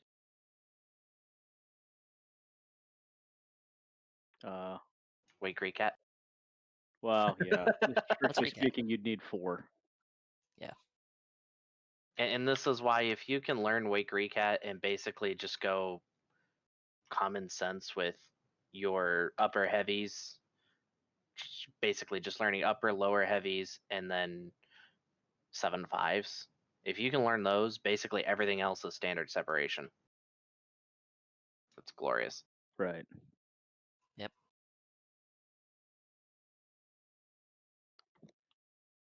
See, I don't have Is there a handy way? letters in our data blocks. Is there a way to request? I think is there a way to request talk power or just unmute? Does anyone have questions up until this point? Can have them post it in like general or something. I Yeah. don't know. Yeah, can we throw it in training general if you have questions? If Yeah. you've disconnected and reconnected since the permission was removed, you should be able to talk. If you haven't done that, just post them in training general. Just to throw out, we do have another D21 controller in here, the Justin pilot down there. Oh, cool. He's certified feeder finals. I only have sats left. Nice. So to go to that point, Chris's idea of putting in Scouts 3813 and then following with Delta is exactly what he was saying you would do. Yeah. So you miss a turn, and it happens on the network a lot. Guys miss the base turn. It blows my mind how it takes guys 5 miles to make a 90-degree turn. Kalen, Wake recat is it started out in the it started out at a lot of the major cargo fields that were getting hit with having to do a ton of heavy to heavy wake turbulence, and they basically in conjunction with ICAO did some research and reevaluated what wake turbulence requirements actually need to be, and basically found that you could in a lot of cases be less restrictive with wake turbulence and make it more granular as to considering the type and basically reclassify. We're used to the 3 categories or the 4, I guess: small, large, heavy, super. They basically broke it into 6 or 7 categories that are a lot smaller divisions and let you kind of shave a half mile here, a mile here. which really adds up. I mean, Yeah, it it's does. amazing how much closer you can run airplanes until Detroit had the new Wake Recat, which is what, version 2.0 or some Yes. version Are you 2, guys whatever it is. CWET now or whatever they're calling it? Consolidated Wake Creek Yeah, Trivial exactly. We had to do extra spacing between aircraft that were VFR in the Bravo airspace and regular large. So Cessna 172 in the Bravo versus a 7.3, it had to have 1,000 feet vertical separation. And then once we fixed recat, we could go back to the 500 feet. Okay. It was ridiculous. The 1.5 mile lateral still applies there, right? For 19,000 It did pounds or not. more. Oh, it doesn't apply there? We're back into it, yes, now. Okay. But under the recat that we had, it was extra spacing there too. Okay. Nolan, to answer your question, the heavier speed control with the boutique was to make space for the Limburg and the Delta. It's generally easier to slow down the props. They take less time. They can get there sooner. He was already far out. I'm just trying to build space. At this point, my plan is to reduce him to 160, keep the Delta 2440 faster. I still have the 190 speed on him. All I'm doing is just watching building space before I switch him to tower. I'm going to give him 170 knots. Yep. The other thing to watch out on my final is, Brad, we've kind of created the Delta Hub worst nightmare, 737-900 behind CRJ 200. Mm-hmm. It's no bueno. Yeah. And that comes down to a lot of this comes down to know your aircraft performance characteristics. A 739 is going to be, his ref speed is probably anywhere between 15 and 20 knots faster than that RJ. At least. Yeah. So that And may be one of depending those on the cases. That may be one of those cases where I'm assigning 160, knowing that if I give him 160, he'll slow maybe another 5 or 10 knots inside the marker if he slows at all. I was going to say, some of these 7.3s going in out of Detroit, I don't even hardly see him slow inside the marker. Right. To answer Joe's question about the stagger, on an event, if you have a dual purpose runway, so you're running arrivals and departures off the same one, it's the stagger. I think he's talking about, what are we shooting? You have to keep the mile staggered basically to the ground. Yeah. So yes. The Limburg 6254 and the Skywest 5420, I can go down to a mile in between those two, and nothing less by the time they get to the ground. Ideally, each runway would be 6 miles in trail to allow tower to get somebody out. Right now, that's not going to happen with Boutique, Delta 2440, and Limburg, just because of how it worked out. There's not going to be a gap there. Ideally, you'd have somebody on the north side runway, 3 miles staggered on the south side runway, 3 miles stagger on the north side. That gets you your 6 miles in trail to each runway, plus maybe 1/10 or 2/10 of a mile. And tower can get somebody out, and we can keep the flow into the airport. Ideally, the north side final, in this case, I should be intercepting at the 6,000 foot fix every single time, just to ensure that my person is going to be established before they lose separation with the person on the south side final at 5,000. Jason, typically this scenario is kind of an end of the line M98 training scenario, and usually while Bright was talking there, I went back through a few students' training reports. Usually they got certified in M98 within 15 to 20 hours of training time, not including SMT, just in training sessions. Yeah, and this is typically this is not one we require before you certify. This is a, hey, you're done. You want a challenge. Exactly. It is a fun one. On mine, it's like I have like between 30 and 40 hours before I got M98 certed. So it is one of those after certification things. Yeah, you were 24 and a half, slow boy. 24 and a half? Oh, yeah, whatever. Not including SMT.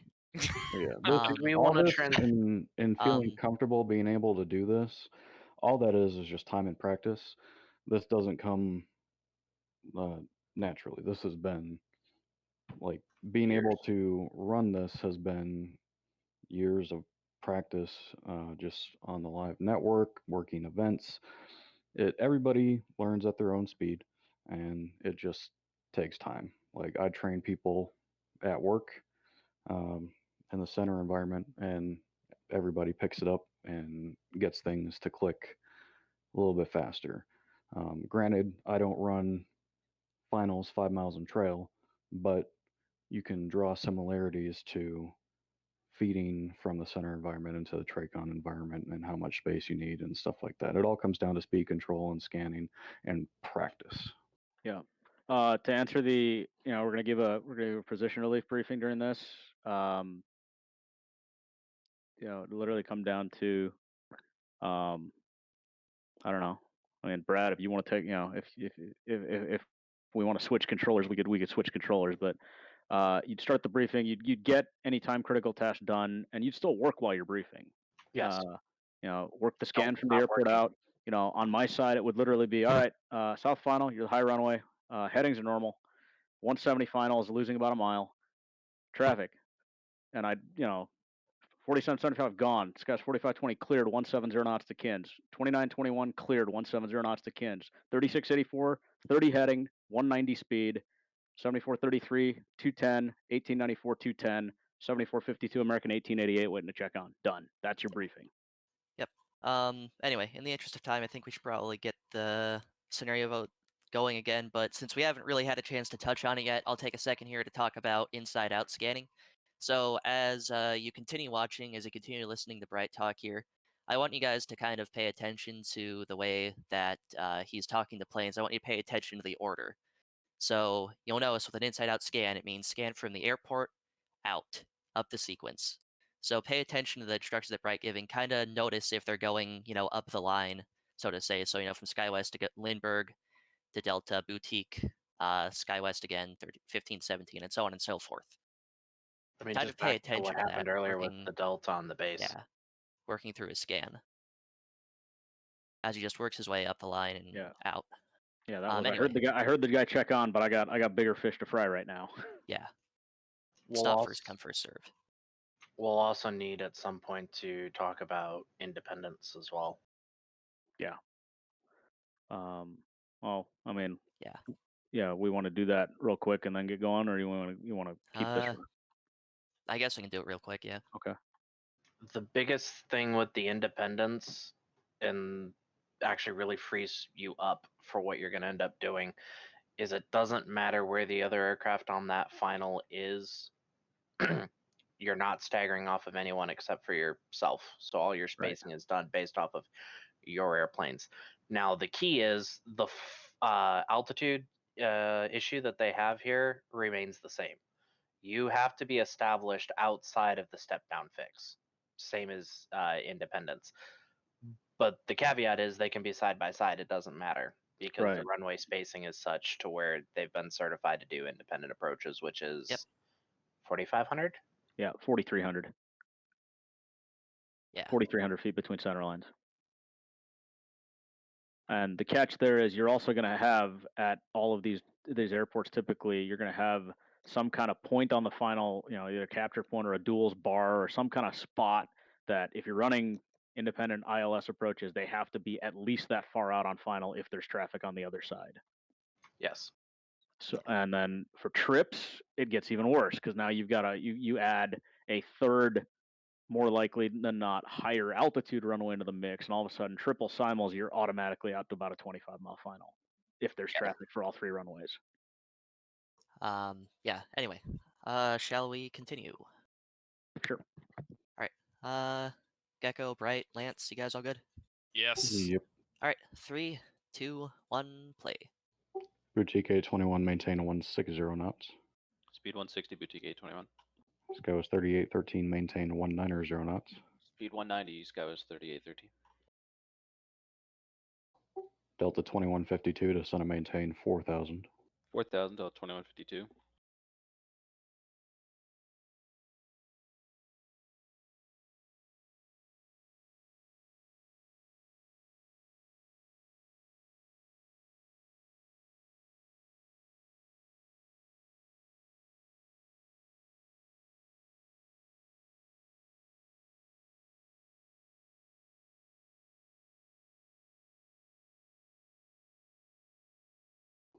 Scos 3813, turn left heading 210.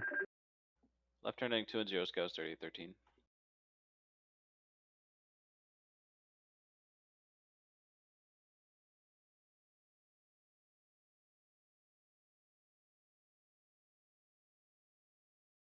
Delta 2440, maintain 170 knots. Contact Minneapolis Tower 123.905. Speed 170, 2395, Delta 2440, see ya. Delta 1517, turn left heading 150, intercept runway 12 left localizer.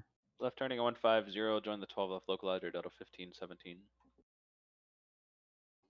Sky was 3813, flighting 180. So 3813, heading 180.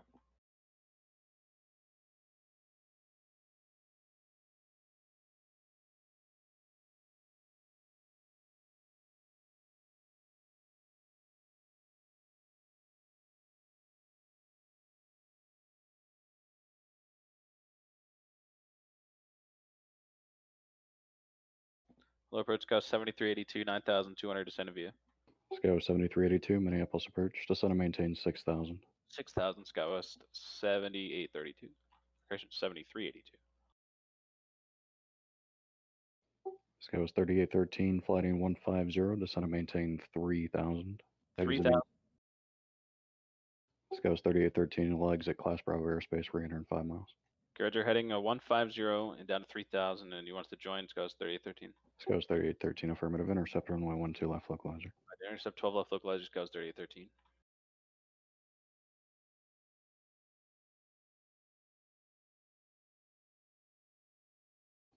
Boutique 821, maintain 170 knots. Contact Minneapolis Tower 123.905. Alright, back up to 170 and 2395, Boutique 821, see ya.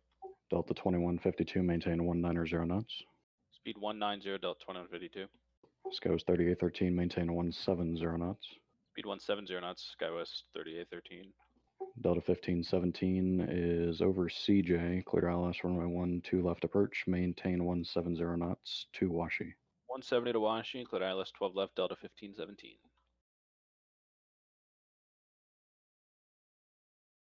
Skywas 3813 is 4 miles from Hamel, maintain 3000 till established, localizer, clear ILS runway 12 left approach, maintain 170 knots to Washi. 170 knots to Washington, clear ILS 12 left, will maintain 3000 to establish, Ghost 3813. Delta 2152, turn left heading 180. Left turn heading 180, Delta 2052.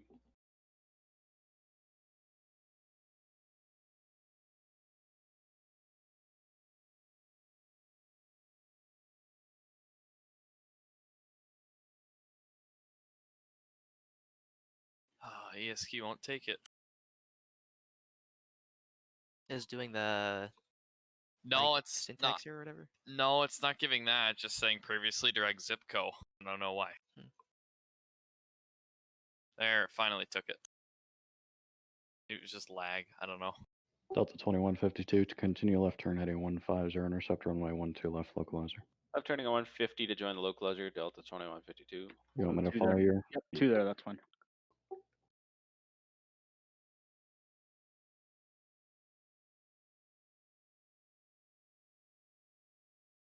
Skywas 3782 to center maintain 4000, maintain 210 knots.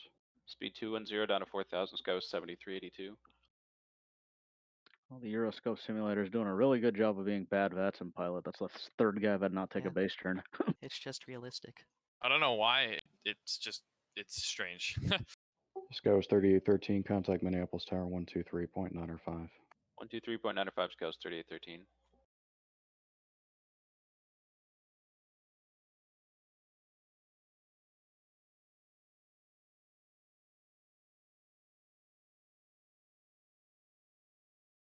Delta 2152 is 5 miles from You Betcha, maintain 4000 till established, localizer, cleared ILS, runway 12 left approach, maintain 190 knots or greater to Washi.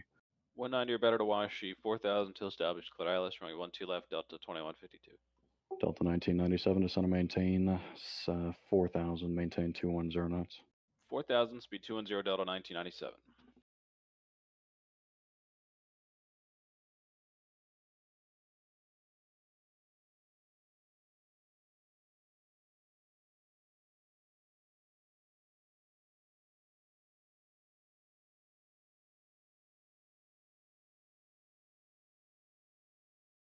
Delta 1997, amend altitude, descend and maintain 6,000 to maintain 210 knots. 6,210 knots, Delta 1997. Approach Scouts 4716, 9.6, ascending via. Scouts 4716, Minneapolis approach, flighting 190, descend and maintain 4,000. Heading 190 down to 4,000, Scouts 4716.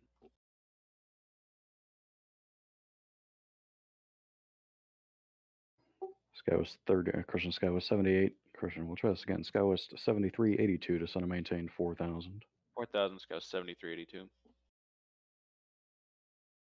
Delta 1517, contact Minneapolis Tower 123.905. 123.95, Delta 1517, see ya. Skywest 37, Christian Skywest 7382, turn left heading 210. Left turn heading 210, Scouts 7382.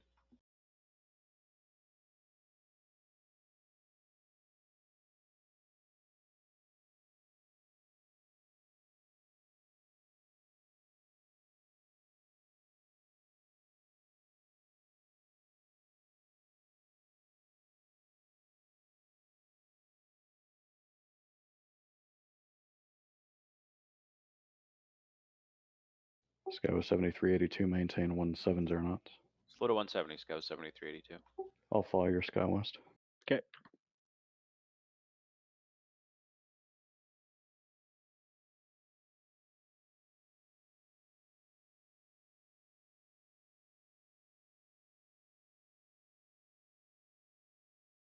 Low approach Delta 1650, 11 off at 8,000. Delta 1650, Minneapolis approach, descend and maintain 6,000, maintain 210 knots. 6,000, speed 210, Delta 1650. Skywest 4716, flighting 200. Heading 200, Scouts 4716. Delta 2152, maintain 170 knots, contact tower 123.905. 123.95, maintain 170 knots, Delta 2052.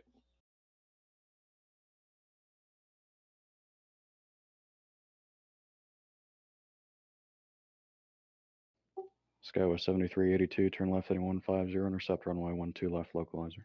Heading 150, join 12 left, Scouts 7382.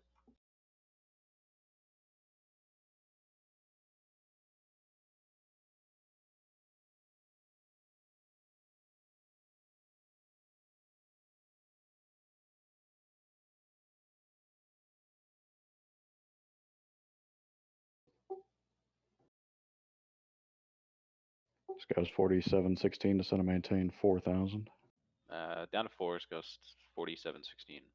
Skywest 7382 is a mile from you betcha, maintain 4,000 till established localizer, cleared ILS, runway 12 left approach, maintain 170 knots to Washi.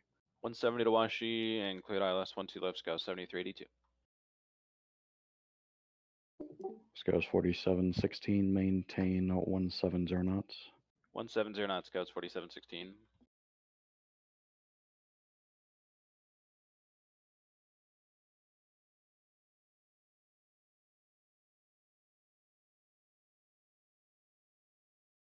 Low approach Delta 1786.9 for 8.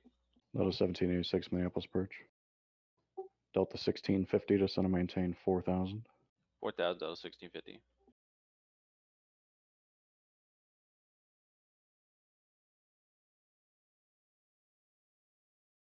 You want me to go or you want to go? I'm turning in. I didn't realize you were taking two there. I can spin one. Yeah. And this is where the talking between Yep. finals comes in. Yep. You stop talking and this happens. Tell you what, I'll go underneath through. One not approved. Scouts 4716, descend and maintain 3,000. Expect vector across localizer for space. 3,000, Scouts 4716. Delta 1997, descend and maintain 4,000. Turn left heading 210. Left turn heading 210 down to 4,000, Delta 1997. Yeah, sorry. I turned early thinking I was getting out in front of your guy. Alright. Scouts 3782, contact Minneapolis Tower 123.905. 123.95, Scouts 7382. And this isn't going to be a huge vector across. Scouts 4716, turn left heading 090, intercept runway 12 left localizer. Okay, left turn heading 090 and join 12 left localizer, Scouts 4716. Yeah, he's given that instruction before he's even across the localizer. So now here's where you start talking who's going where. Delta 1997, maintain 170 knots. 170 knots, Delta 1997. I'm following your Sky West. Roger. Delta 1786, descend and maintain 6,000. 6,000, Delta 1786.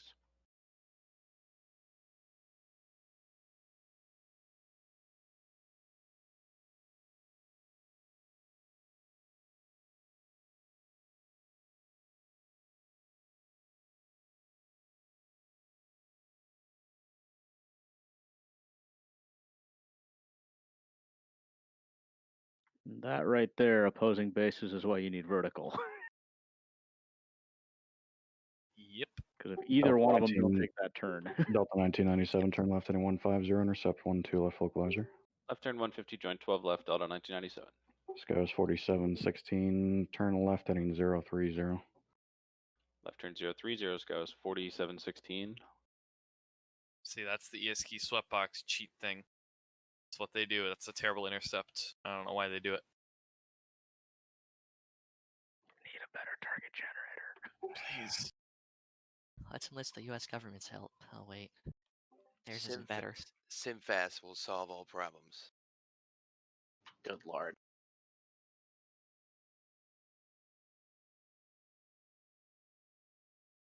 One thing that we're not really talking about though is the C to A on where we're going from downwind to base though. Yeah, so in our case, our downwinds are 6 miles from the final approach course. So really, you're turning just You wanna before a pause for beam. this? So how about Yeah, we let's do pause. this? How about you guys transition from what you're running here to let's do your traditional 6-in trail for each runway, Okay. which would essentially be a 3-mile stagger between both sides. And this way, we can talk about where aircraft are, when we base, when we turn final, what we're looking at, and basically just kind of looking at spacing. Okay. Call it switch to visuals now. Yeah, That would be Uh, cool. Yeah, sure. All right. Delta 1650, turn left heading 180. Left turn ending 180, Delta 1650.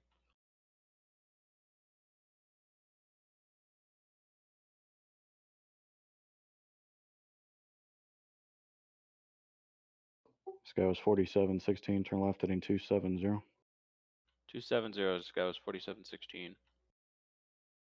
Delta 1786, descend and maintain 4,000. 4,000, Delta 1786. Approach Limburg 6187, leveling at 8,000.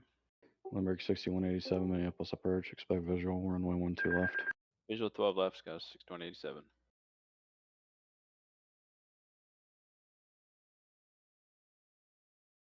Skies 4716, turn left heading 210. 210, Skies 4716.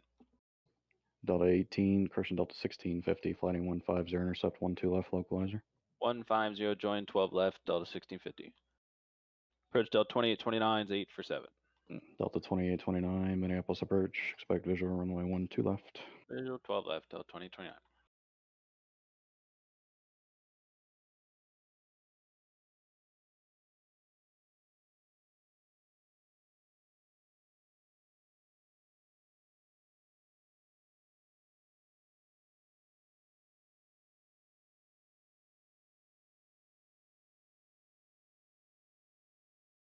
Skies 4716, flighting 180. Heading 180, Skies 4716. Delta 1650, maintain 170 knots. Slow to 170, Delta 1650. Skies 4716, flighting 150. Heading 150, Skies 4716.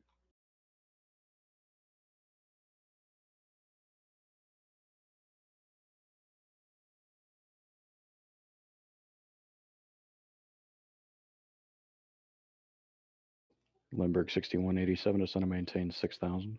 6,000, Limburg 6187. Approach Delta 1368's 10.5, descending via the arrival. Delta 1368, Minneapolis approach. So what's your sequence, right? Skies 4716, traffic is at your 11 o'clock, 6 miles, 4,000, Boeing 717. Insight, Scouse 4716. Scouse 4716, follow that traffic, clear visual approach, runway 12 left. Follow 717, clear visual approach, 12 left, Scouse 4716. Delta 1650 is 3 miles from Ubecha, maintain 4,000 till Sapish. Localizer, clear ILS, 12 left to perch, maintain 170 knots to Washi. 170 knots, Tawashi, clear ILS, 12 left, 4,000 till established, Delta 1650. Scouse 4716, maintain 170 knots to a 5-mile final. 170 to a 5-mile final, Scouse 4716. Delta 2829, turn left heading 180. Left turn heading 180, Delta 2829. Delta 1786, turn left heading 210. 210, Delta 1786. Delta 1997, contact tower 123.95. 123.95, Delta 1997. So right now my sequence is Delta 1650, Delta 2829 because I missed the base turn, Delta 1786.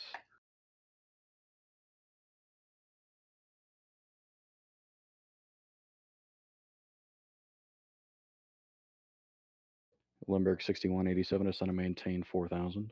4,000, Limburg 6187. Delta 2829, descend and maintain 4,000, flighting 150. Heading 150 down to 5,000, Delta 2829. Delta 2829, negative, descend and maintain 4,000. I thought I said it right. 4,000, Delta 2829. Approach Scouse 3742, 9.5 for 8. Scouse 3742, Minneapolis approach. Delta 1368, descend and maintain 4,000. 4,000, Delta 16, or correction, 1368. Delta 1786, maintain 170 knots and flighting 150, intercept 12 left localizer. 170 on the speed, 150 heading, join 12 left, Delta 1786. Hey, 4716 is joining, right? Nice, I fancy gave him pilot. it. Just delete him. Limburg 6187, maintain 210 knots. 210 knots, Limburg 6187. Delta 2829, traffic 12 o'clock, 7 miles southeastbound, Boeing 757 out of at 4,000. Traffic in sight, Delta 2829. Delta 2829, follow the Boeing 757, clear visual approach, runway 12 left. Maintain 170 knots now until 5-mile final. Okay, 170 knots till 5-mile final, follow the 757, cleared visual approach, 12 left, Delta 2829. Delta 1650, contact tower 123.95. 123.95, Delta 1650. Delta 1786, traffic is at your 11 o'clock, 5 miles southeastbound, Airbus, leveling 4,000. Delta 1786, traffic in sight. Delta 1786, follow that traffic, clear visual approach, runway 12 left, maintain 170 knots to 5-mile final. Follow the traffic, clear visual approach, 12 left, 170 till the 5-mile final, Delta 1786. Approach Scouse 3821, 9.5 for 8. Scouse 3821, Minneapolis perch. Scouse 3742, descend and maintain 6,000. 6,000, Scouse 3742.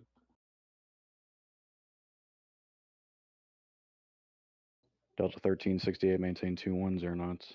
Speed 210, Delta 1368. Limburg 6187, turn left heading 210. 210, Limburg 6187. Approach Scouse 7404, 9 for 7. Scouse 7404, Minneapolis approach, roger. Small comment here, you can kind of see, just going back to feeder stuff, how they built a hole for Scouse 7404 on the base there between 6187 and 1368. 7404 for the south, or is he for the north? North. He's for the north. I have him. Limburg 6187, flighting 180. Heading 180, Limburg 6187. Scouse 7404, descend and maintain 5,000, flighting 180. Heading 180 down to 5,000, Scouse 7404. Limburg 6187, traffic 10 o'clock, 5 miles southeastbound MD90, 4,000. Limburg 6187, traffic, insight. Limburg 6187, roger, flighting 150, follow that traffic, clear visual approach, runway 12 left. Heading 150, follow the traffic, clear visual approach, 12 left, Limburg 6187. 2829's got it. Thank Okay. you. Scouse 3821, descend and maintain 6,000. 6,000, Scouse 3821. I think we've got the idea down here. Yeah. Yeah. A lot of So- questions to go over here. Yeah, I think you one got of the big ones too is Pause it. Yeah, let's pause. What was your last instruction? My last instruction, Yeah, Limburg sorry. to follow the. Okay.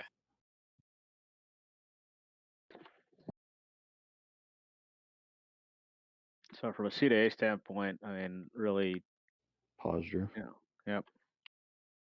Okay, done. Ooh, Whoops. you're SFOing there with Eh. SkyWest and Delta. Eh. As Yeah, it should Minneapolis is SFO. Delta did a terrible intercept. It's VATSIM. Yep.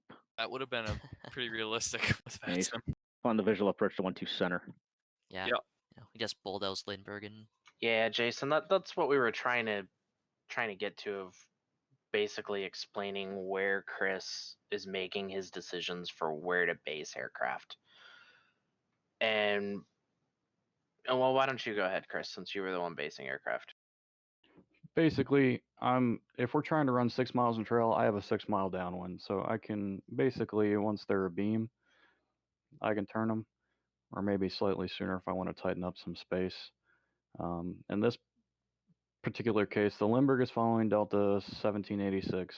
1786 is already cleared. Delta 2829 is already cleared. Both those will go to tower here momentarily. After the Limburg, my plan is SkyWest 7404. Just go over the top of Delta 1368 underneath of SkyWest 3742, and then just sequence in the downwind traffic.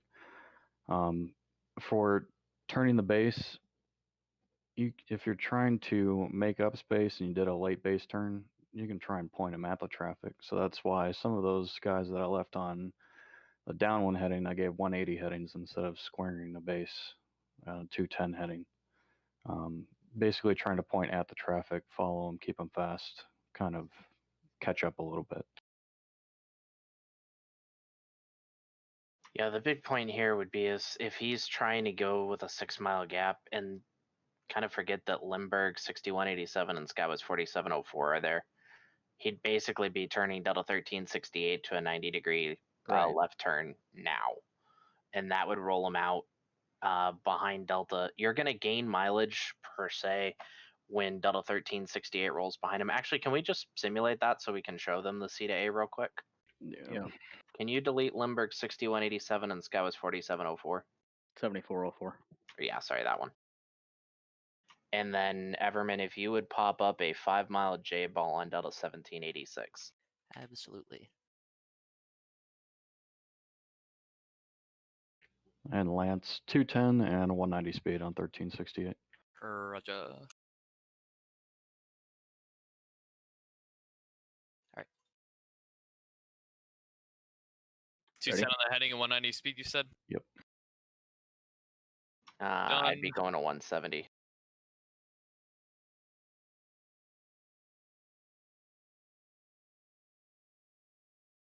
But why don't you explain, Bright, then the 190 heading?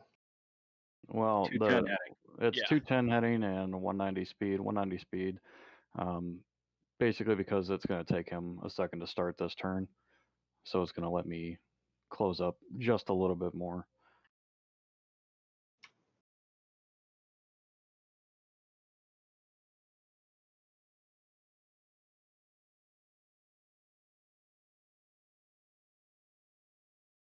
We ready to run?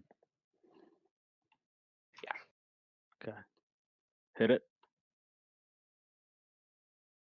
The Delta 1368, turn left heading 210, maintain 190 0 knots. 210 heading, 190 on the speed, Delta 1368. SkyWest 3742 to center, maintain 4000, maintain 210 knots. 4,200 knots, goes 3742. Why isn't anyone tracking 7404 Lindbergh? Because we told we were you can going to delete delete 'em. them. Oh, shoot. Yeah, for the purpose of Great the RPO. scenario, they don't exist anymore. SkyWest 3821, descend and maintain 4000, maintain 210 knots.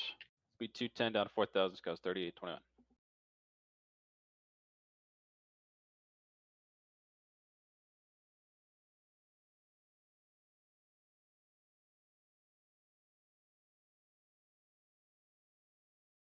Delta 1368 traffic at your 11 o'clock and 5 miles southeastbound MD 90 4000. Delta 1368 has the traffic in sight.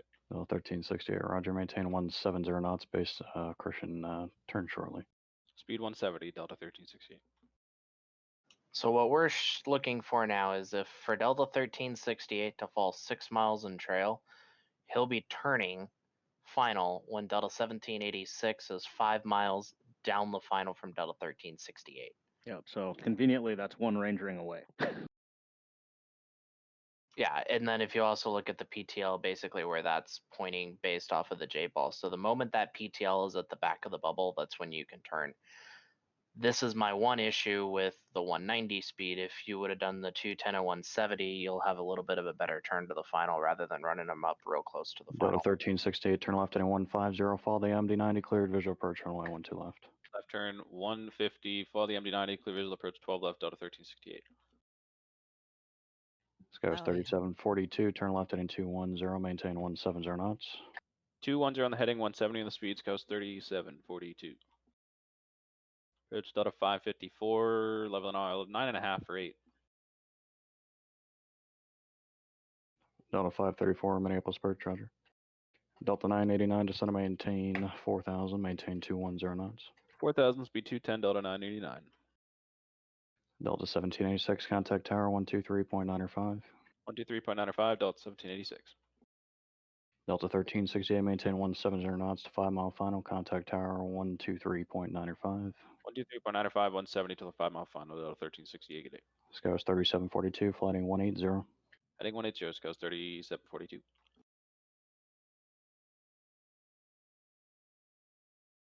Throw a 5 mile J ball on Delta 1368 now. Yes, sir. Basically, right about now is when you should be putting Scouts 3742 on the 150 heading, or did you already? 180. Skies 3742, traffic at your 11 o'clock, 6 miles, southeastbound Airbus at 4000. Traffic in Picture sight, stack lands. Scouse 3742. Skies Oh, crap. 3742, follow the Airbus. Flight at 150, follow the Airbus, clear visual approach runway 12 left, maintain 170 knots to 5 mile final. 170 knots to the 5 mile final, heading 150 to join, clear visual approach 12 left, Scouse 3742. Thanks, feeder. Yep, there it is. I knew Oh, it was no, in a there stack. somewhere. Oh no, what do? We panic. Yep.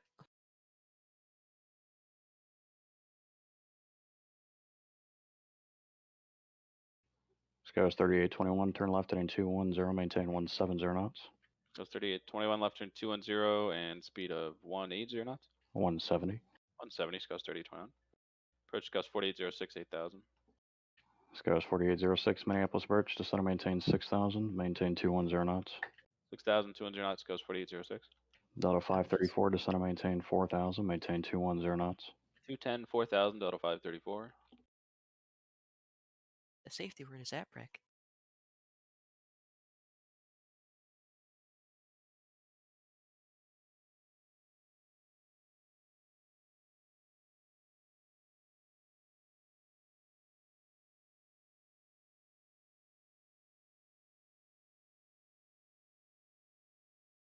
Skies 3821, turn left heading 150. Left turning 150, Scouse 3821.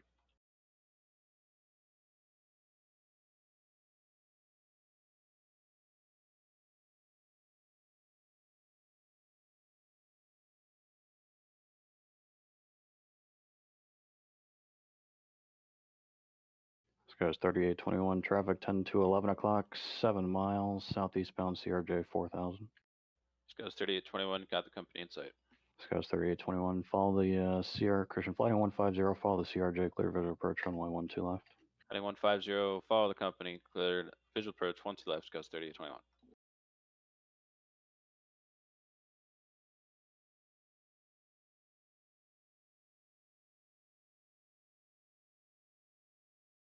NI information. And Delta 1568 or crushing heading 300 down to 9000. proves you. LH. Skies 4806, descend and maintain 5000. 5000, Scouse 4806. Delta 989, turn left heading 180. Heading 180, Delta 989. Approach Delta Skies, 20. Go ahead. Skies 3742, contact tower 123.905. 2395, Scouse 3742, good day. Approach Delta 2688, 8000. Delta 2688, Minneapolis Birch, descend and maintain 6000. 6000, Delta 2688.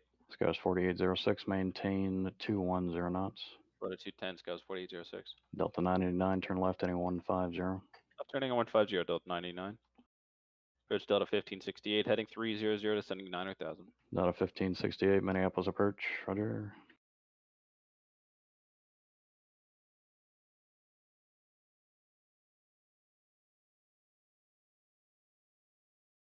Delta 989, traffic 9 o'clock, 7 miles southeastbound, CRJ 4000. Delta 989, looking, we have traffic in sight. Delta 989, follow the CRJ, clear visual approach, runway 12 left, maintain 170 knots to a 5 mile final. Ready to follow the CRJ 170 till 5 mile final, clear visual approach 12 left, Delta 989.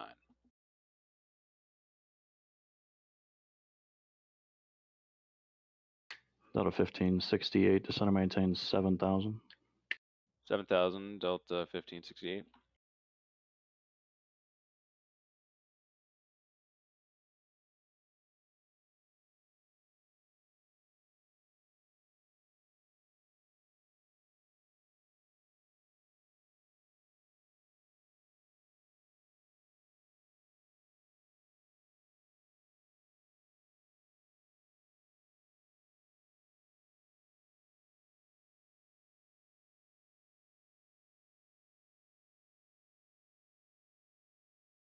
Delta 534, turn left heading 210.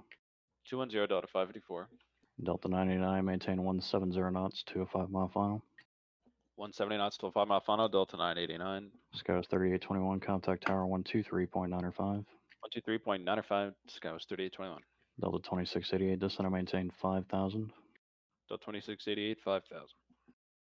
Delta 534, maintain 170 knots, flighting 150. Flow to 170 knots, flighting 150, Delta 550 or 534. Approach Endeavor 5231, 9.348. Endeavor 5231, Minneapolis approach. Delta 2688, maintain 210 knots. 210 knots, Delta 2688.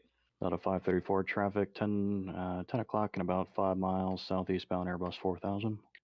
Insight, Delta 534. Delta 534, flighting 150, follow the Airbus, clear visual approach runway 12 left, maintain 170 knots, 5 mile final. Heading 150, follow him, clear visual approach 12 left, 170 knots till 5 mile final. Skies 4806, maintain 170 knots, turn left heading at 210. 170 knots and 210 on the heading, Skies 4806. That's a speed of 170. 170. Lands. Oh, Delta or SkyWest? Yeah. Delta 1568, descend and maintain 5000. 5,000, Delta 1568. Endeavor 5231, descend and maintain 6000. 6,000, Endeavor 5231. Approach Endeavor 5115, 9.3 for 8. Endeavor 5115, Minneapolis approach. Skies 4806, turn left heading 150. Left turning on 150, goes 4806. Delta 989, contact tower 123.95. 123.95, Delta 989.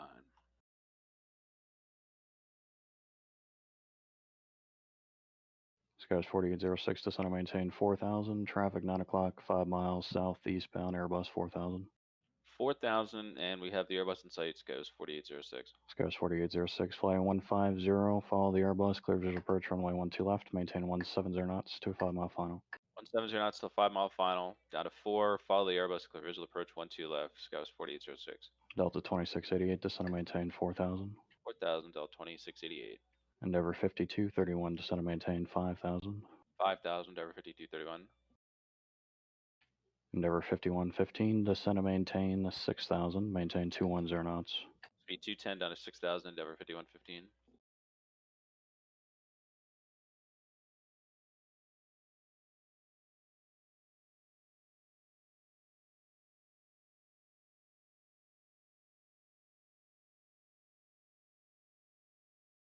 Delta 2688, turn left heading 210, maintain 170 knots. 210 heading 170 on the speed, Delta 2688. Endeavor 5231, maintain 210 knots. 200 knots, Endeavor 5231.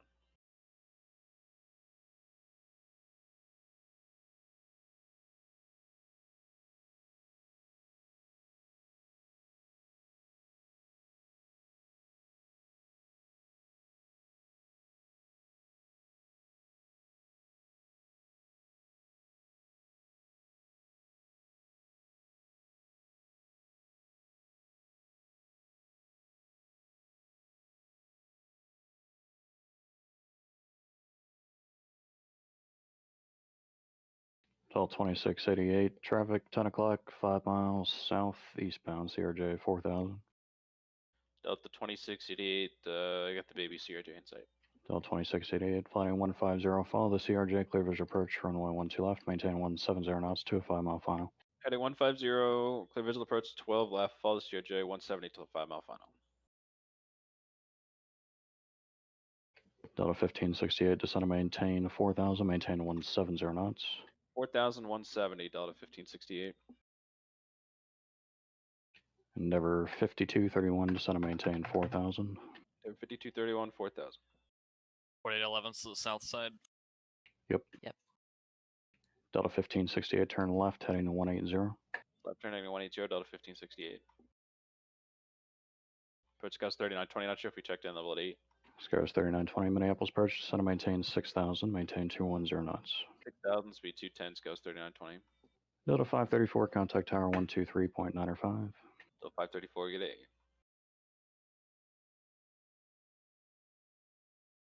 Delta 1568, flighting 150.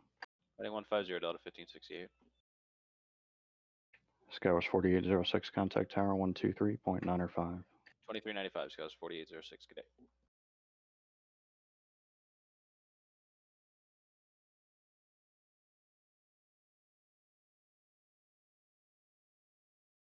Endeavor 5115, descend and maintain 5000. 5,000, Endeavor 5115.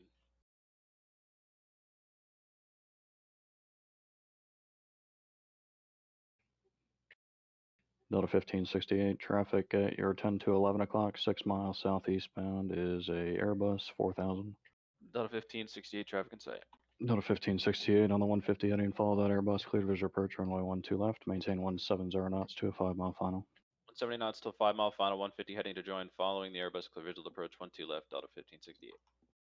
I'm turning 4811 in at 5, right? It's approved. I'll get this Endeavor down. Yes. Endeavor 5115, descend and maintain 4000. 4,000, Endeavor 5115.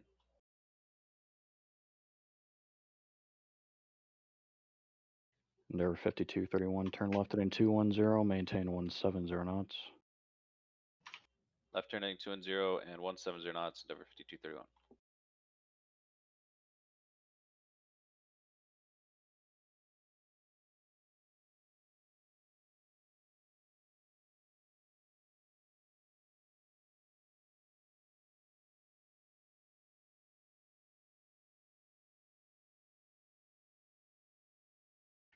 Delta 2688, contact tower 123.905. 123.95, Delta 2688.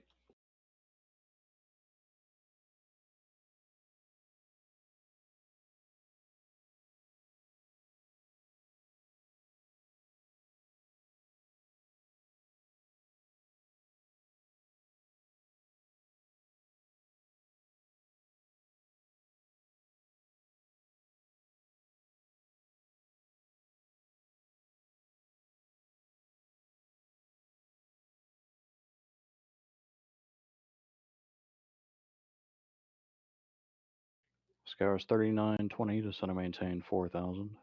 4,000, Scouts 3920.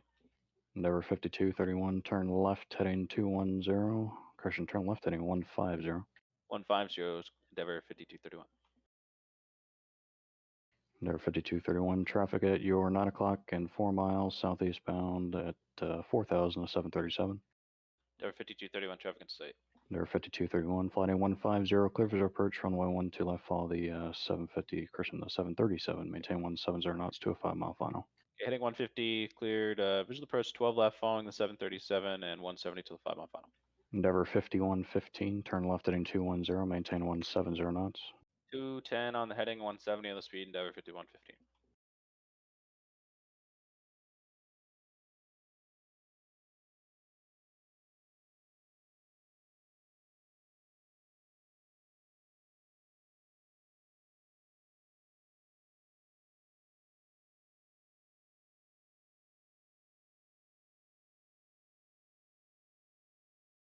$15.68's got it. Thank you.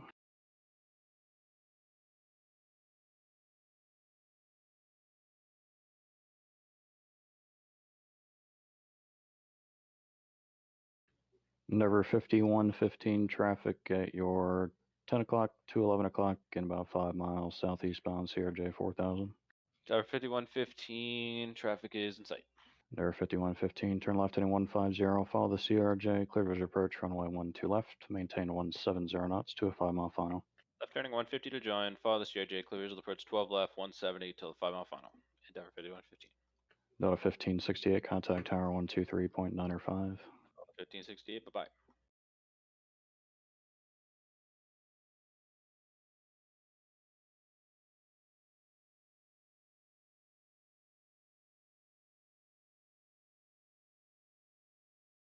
$52.31, get it, Lance? Did he? Yes. Am I looking at the wrong one? Oh boy. 5231. Fuck Should have it. RPOs.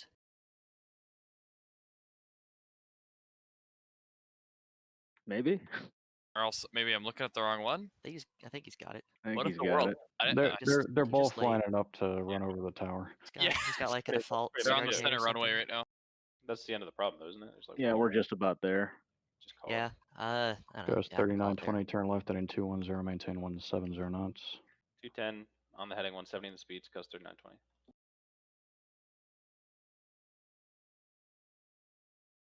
Endeavor 5321, contact tower 123.9 or 5.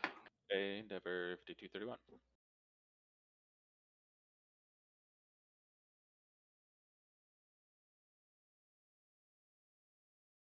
So one of the points here is that in order to close that gap up, I left Skywest 40 at 11 at 190 knots, and now he's been given a 180 knots or greater to the 5-mile final. Just because I know I've got mileage to play with there.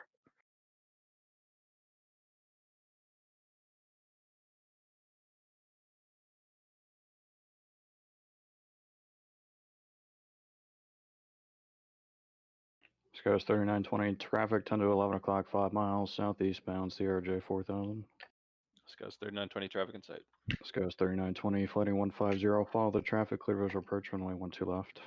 Heading 150 to join the final, clear visual approach 12 left, following the CRJ. Skies 3920. All right. Mission accomplished. Nice. Yep. All right. Well, there's Thanksgiving Day. Anyway, I guess we'll open it up to. Do you guys have You guys have anything else you want to go over before I open it up to the masses? No, I think we're pretty much covered here. Just to throw one thing out when you're vectoring to the final here, we'll just throw the scenario out here of shooting for 6-mile gaps on the final as they were trying there. If an aircraft is not yet established on the final, it's ideal to not use that aircraft as your turn reference. For example, where Skywest 3920 is, if I had a downwind there, I wouldn't use Skywest 3920 as my reference for my base turn. I would use Endeavor. So if 6 miles, I've already got 6 between Skywest 3920 and Endeavor, and I need to go 6 behind Skywest 3920. I need 12 between my downwind and Endeavor. It's a 6-mile base, so 6 miles behind Endeavor, I'm basing my downwind. If that makes sense. Yeah. Maybe I can John Madden this. Please.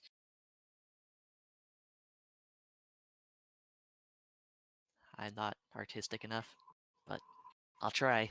Just don't draw a train. I wouldn't be worried about him drawing a train. I mean, I've tried to draw one. Yeah. Oh, you did? You could just throw up like a 6-mile J-ball even. Yeah.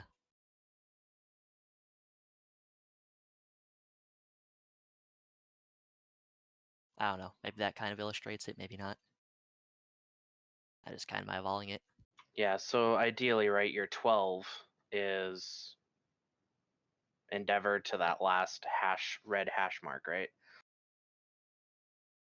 My Skywest, Yeah. SkyWest is falling into the 6 miles behind Endeavor. You need your downwind to fall in 6 behind SkyWest. I'm not using SkyWest as my reference because he's what we would call a broke aircraft because he's not established on the final. What's going on with 4596? What's it look like? There. Oh, never mind. I see what you What's do. it look like? I see.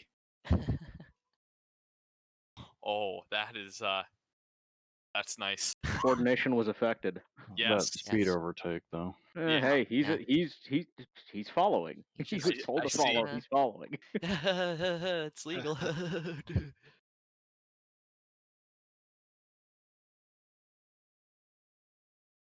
Anyway, yeah, I guess More that's correctly, maintain visual separation with the challenger for the parallel. Follow company. Clear visual pressure. 112 left. yeah. A small CRJ.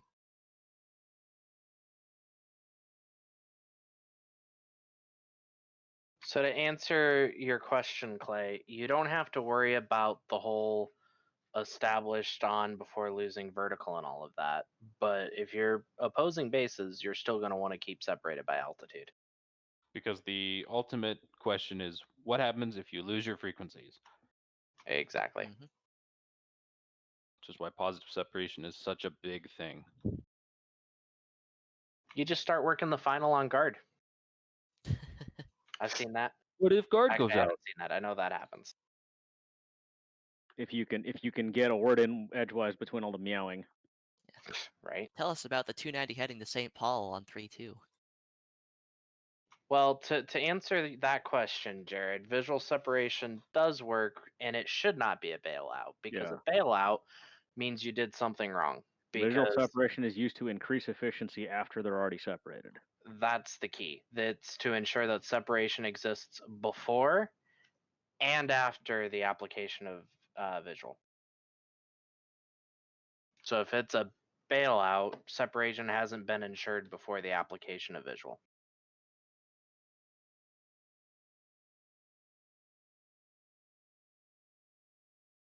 Man, my tower controller's gonna hurt something. We see it so Right. often Like, where we got it's, this nice, it's used healthy- as a bailout. Yeah, Correct. it shouldn't be beep, beep, beep, beep, beep, beep, beep. Oh shit! Cleared visuals or maintain visual. Maintain separation. visual, yeah. Oh no! Yeah. Oh no! I've seen that Conflict. Anyway, so many times in events, and it's like, that's not how this works. anyway, thank ECAF you separation is not a thing either. for watching that, everybody. So that's the end of the scenario. I think at this point we'll open up the floor to people. If you have any questions, anything like that, post them in the training general channel here in the Discord, and we'll try to get to them. Because I guess this is part of the end of the main instructional portion of the masterclass. I'll pop in this Google Drive link or Forms link that Rick wanted me to give out since he was unable to be here today. If anybody or if you're feeling up to it, feel free to fill that out.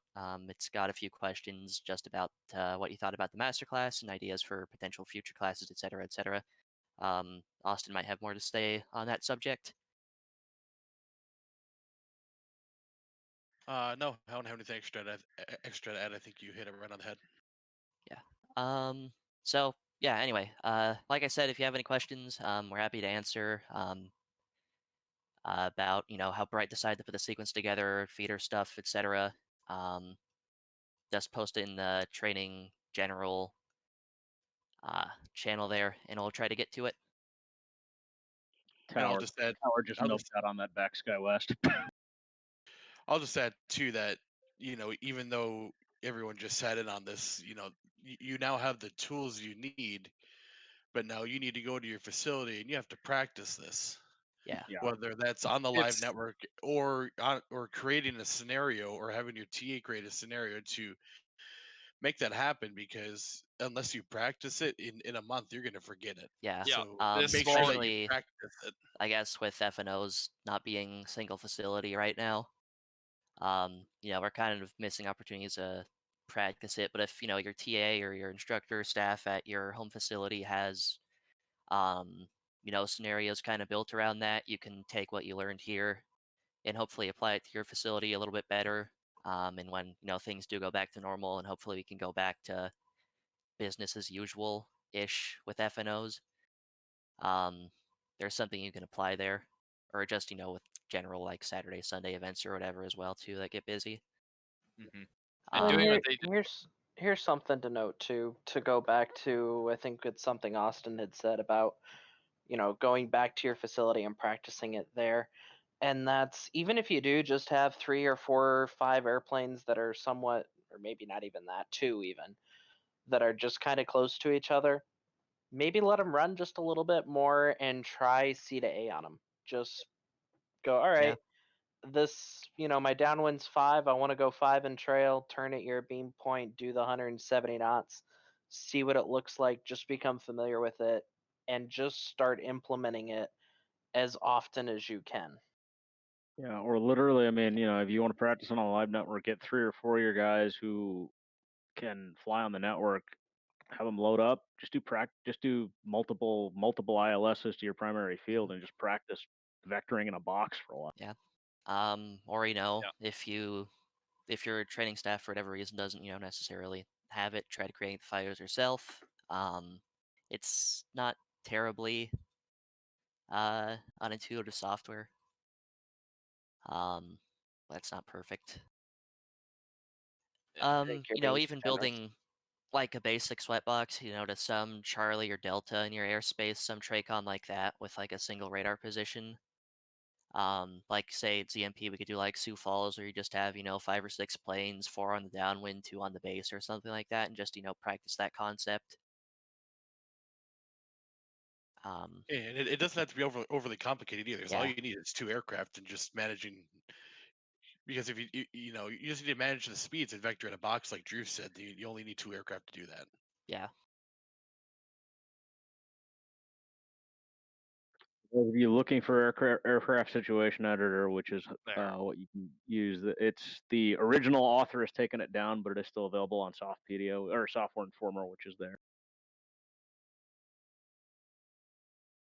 Yes, so make sure you're running Euroscope for the files because you can, Yeah. if you have it set up right, you can also run them profile too, which is a lot better than doing everything manually. Mm-hmm. And doing what Drew and Chris just did, that won't happen overnight. Like they said, that's going to take practice, and you will screw up.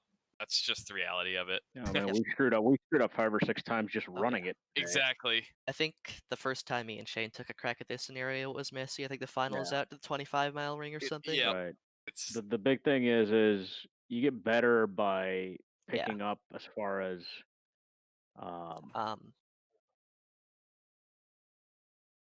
one, I guess, other thing to say to that effect is if you're finding yourself, like starting to get the hang of like a particular scenario, it might not necessarily be because you're getting better. It might be because you're learning the problem. So you might want to go back and change around a few things, just so you're actually learning instead of, or learning to work the traffic instead of learning the problem. Hey, Drew or Everman, do one of you guys want to cover the visual approach rules really quick? Yeah, that I can pull Joe the mentioned. yeah, I can pull the point 65 back up. 744. Yeah, so approaches to multiple runways. Minneapolis, it's separated by less than 20, or not 2,500 feet, sorry. 25 to 4,300 feet. Yeah. So established on a heading or established on a direct course to a fix or cleared on an RNAV instrument approach procedure, which will intercept the extended center line at a greater or not angle greater than 30 degrees. And then one pilot has to have acknowledged receipt of a visual approach clearance, and the other pilot has to acknowledge the receipt of an approach clearance.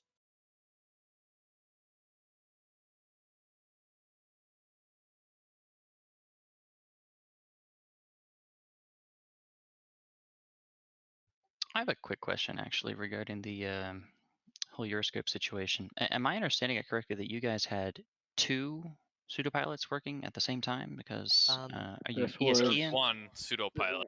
It was Okay. one working each final. Yeah.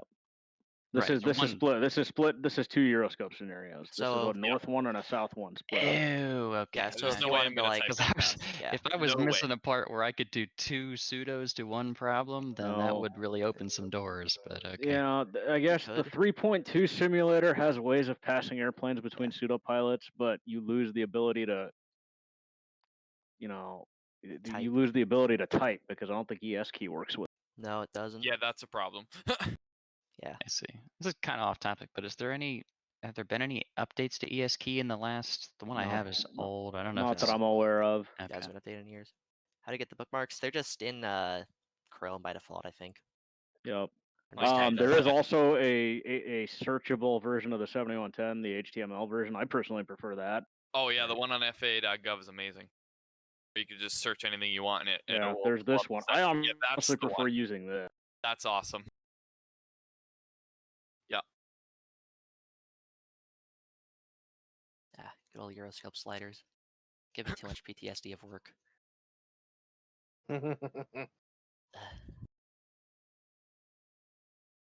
How would you know that lately? I don't know. I just want to pretend to be a pilot, but get paid to do it again, man. Joe just brought up the 4300 plus. If anyone has any questions on that, you can just look it up in the 65. I think we've pointed it out a couple times that it's 7-4-4, so it's just going to be in Yeah. the same section further down, so you guys can look that up on your own. Yeah. And then for those of you wondering about dependent and independent approaches, it should be 5-9. 5-9, and then 3, no 4, wait no 5, wait no 6. I'm kidding. It's 6 and 7. Yeah, it's 6 and 7.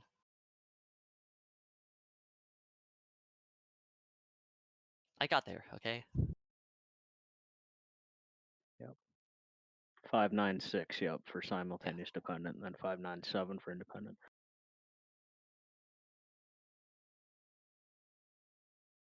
Any other questions?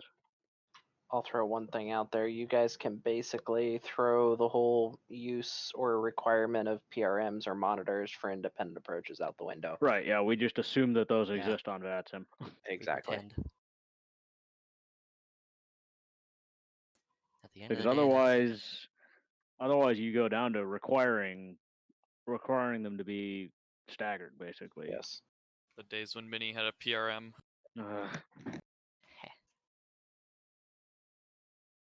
Or yeah, when you go. yeah, Atlanta, you're welcome. That equipment came from Minneapolis. Yep.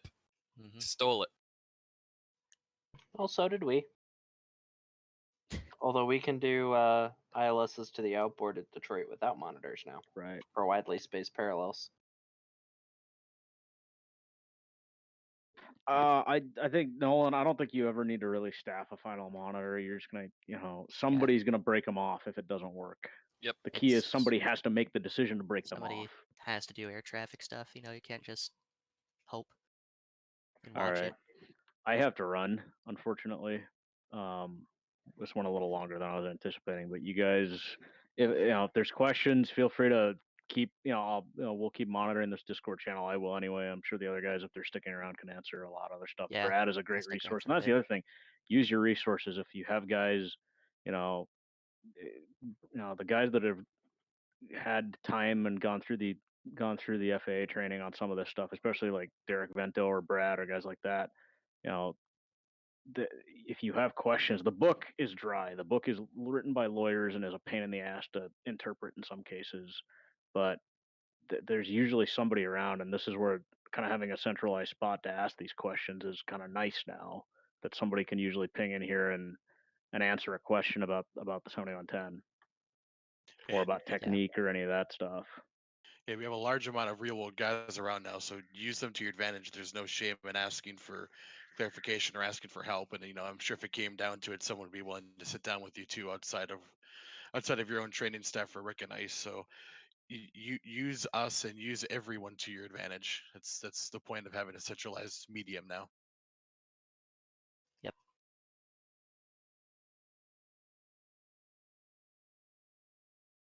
Well, everybody, thanks for taking time out of your Saturday. Staying at home and. It's not like we had anything better to do. Right. Yeah. Except watch Tiger King, maybe? I don't know. That bitch. Carol Baskin, that bitch. Carol freaking Baskin. Bees. All right. Sorry to Murder open that can hornets of or worms. basket bees. If you're Daniel, you just